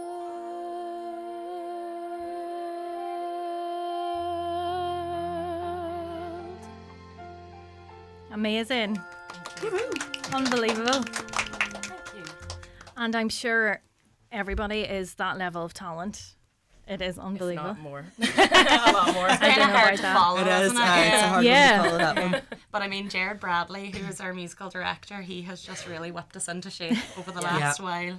So a big shout out to him as well. Because I suppose everybody kind of knows the songs, but singing them and learning, like, you know, it's while you're acting as well is very, very different. It's so different. I think whenever you think about The Little Mermaid, it's hard to imagine it on stage because obviously everybody's supposed to be underwater and, you know, we're all meant to be fish or crabs or mermaids. So, no, it's just been so fun. There's a lot of It's such a technical- spectacle. I think if you come and see the show, it's just amazing what you can make a stage look like and have it transformed underwater. It's just I always find that is mad when you do go to a show and seeing people's imagination, how they can take that story and transfer it to a stage where people are moving about and the audience is live sitting there. It's just fantastic. We often talk about this, like how even Rebecca herself can just visually see something in her head and then put it onto a stage, and we're like, oh, aye, that works. You know, whenever you're talking about it, you're like, oh, that's never going to work, and then you see it and it's like, wow, it's amazing. Trust the process. Yeah, for sure. And I mean, it's tale as old as time. People will come on Tuesday night and then it'll be all the talk, and then that's it. You know, then there'll be no tickets left. So we would really, really appreciate get your spoken quickly. Yeah, definitely. Yeah, so people can buy tickets from the alley directly. Yeah, perfect. So that is the Little Mermaid from the 20th to the 24th of May in the Alley Theatre in Strabane. Good luck to you all. Not that you need it at all. Thank you so much. And enjoy every moment. Thank you so much for calling up. Thanks for having us. Thank you. We'll be back after this short break. The 9 till noon show is brought to you by Letterkenny Credit Union, offering low-rate car loans with fast approval. Apply online at letterkennycu.ie or in office today. Ready to transform your smile? Discover the magic of Blue Poppy Dental in Letterkenny and Donegal Town. With implantologists, surgical and cosmetic dentists, orthodontists and an endodontist all under one roof, we've got all your dental needs covered. Starting your journey is easy. Call us on 074 91 20355 or book your appointment online anytime through our user-friendly patient portal at bluepoppydental.com. Blue Poppy Dental and Orthodontics, where smiles shine brighter. Hello, I'm Johnny Cash. Walk the line with the award-winning Johnny Cash and June Carter tribute show Cash Returns, live at the Everglades Hotel Derry on Saturday 24th of May. Tickets available on eventbrite.ie. That's Cash Returns at the Everglades Hotel Derry on Saturday 24th of May. Crawford Tiles Castlefin, spring sale in our wood flooring department. 8 mil AC4 laminate flooring, €12.99 a square yard. New range AC5 herringbone laminate, $19.99 a square yard. SPC 4 mil vinyl built-in underlay, $29.99 a square yard. At Crawford Tiles, call 91-43942.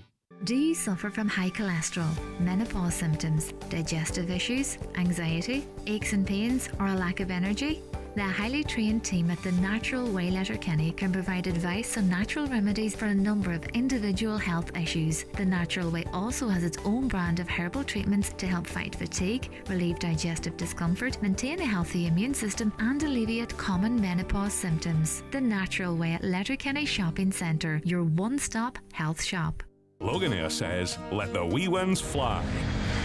Kids aged 11 and under go fare free this summer. Just pay the taxes. Book by the 25th of May for travel from the 1st of June 2025. Find deals at loganair.co.uk. T's and C's apply, subject to availability. Children must travel with a full fare-paying accompanying adult. Highland Radio weather updates with McElhenny's. Get set for summer with all new arrivals dropping every week, from fashion to footwear and homeware to cosmetics. Discover more in-store or shop online at mcelhennys.com today. Today's weather, patchy cloud will build through the day with the chance of a few isolated showers, cooler than of late with highest temperatures of 15 to 19 degrees. Now, history is set to be made today as our very own John Breslin is set to broadcast live from the top of Errigal Mountain. I hope we can cross over to him now. Good morning, John. Are you ready for a link? Yeah, sure, yeah. He better be ready. We can use that shirt and all. Hello, John. Hello. Hello. Oh yeah, Michaela, sorry, I was just getting set up here. Yeah. Hi, can you hear me? I can hear you there now perfectly. So the hard part's over. You're at the top of Errigal now. Yeah. Well, part of the journey's over. All right, we made it up, and we're just getting sort of set up here and turning stuff on and trying to work out if everything's okay. But yeah, we made it up, and we're on kind of a. There are not many flat places up here, would be the best way of putting it, I suppose. So it's an unusual studio today. Yeah, but it's history in the making, John. I would hope so. I haven't heard of anybody else doing a show from up here. I'd imagine that people have come up and done some recordings. In fact, somebody was telling me earlier on that they were up here once many, many years ago with the late Brenda Maxwell. And, Brendan would never be one to miss an opportunity. So I'll be very surprised if he didn't do some sort of, at the very least, recording up here. So I'd imagine there's others that did that. But to do a full show, well, hopefully we are the first. I'm not sure. It's hard to verify these things, but we're here anyhow. Definitely no mean we're feat. Determined. Yeah. But you have a good team. It's all about the the help. Absolutely. Well, you're sounding great anyway. So yeah, we're good. Well, that's the first challenge overcome. Because we've got a few guests to talk to. They're going to make their way up actually, and one of them is from the Friends of Errigal. So I'll be asking them what's the chances of maybe putting in a chairlift or a walk-a-later or something like that maybe in the future. Make it a lot handier to get up here. Yeah. So. But the views, Michaela, have you ever been up? No, I haven't. I fear that I wouldn't make it to the top. Oh, well.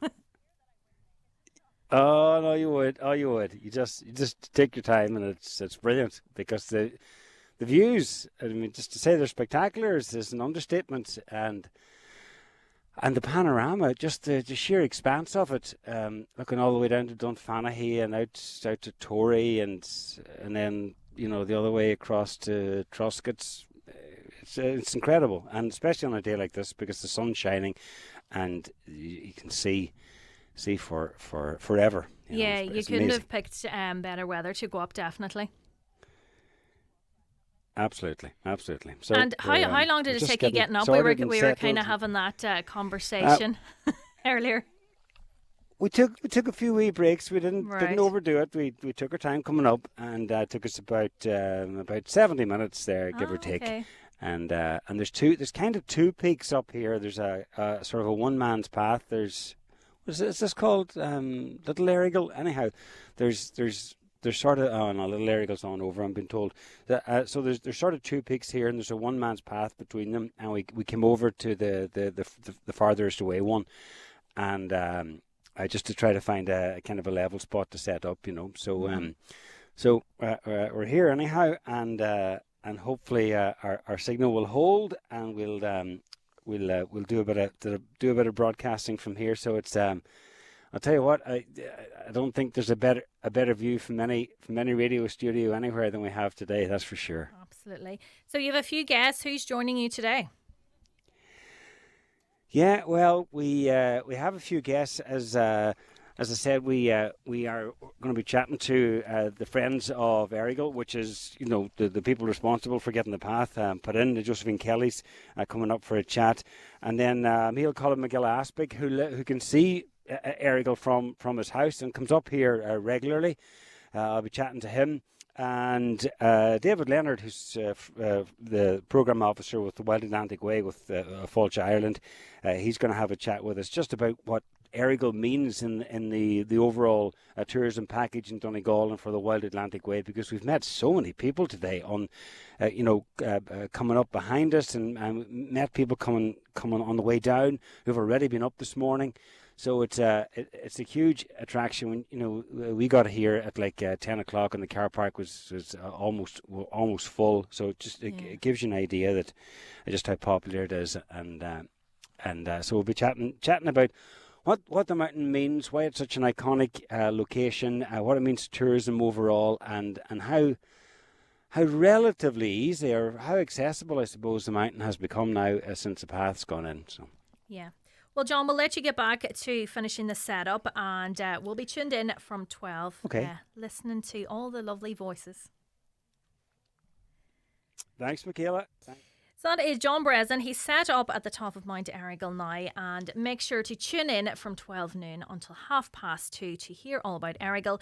And what a great broadcast it'll be on a day like that in Donegal. A few of your comments just to finish. Fabulous voice, Anna Gallagher. Bravo to all the cast and crew of the Little Mermaid. Can't wait to see it. Love all your fans in the Galligan household. Sorry. Yeah, that was brilliant. Just to be able to pop up and sing like that is unbelievable. And I'd say the production will be absolutely fabulous as well. I watched Eurovision on Saturday for my last time ever. I'd rather spend my time counting baked beans in a giant sized Heinz tin than watch the show that it has become. That's come in from Jim. I had a wonderful experience in A&E yesterday. My husband had something stuck in his ear. There's a new system called Purple Pathway in place. A nurse specialist works in the area. Now Doc could do nothing for us, so we were sent to the hospital. We were dealing with a nurse specialist called Keir. He was absolutely phenomenal. He took out both domes, even though my husband insisted that only one ear was blocked. Kieran checked both. We had such a great experience. Kieran was so nice and so efficient. Well, that's it for the 9 till noon show for today. Greg is back with you tomorrow. And make sure to tune in to John Breslin, who's up next from the top of Mount Errigal. Thanks to Caroline Orr and Shannon Wilkin for all the help.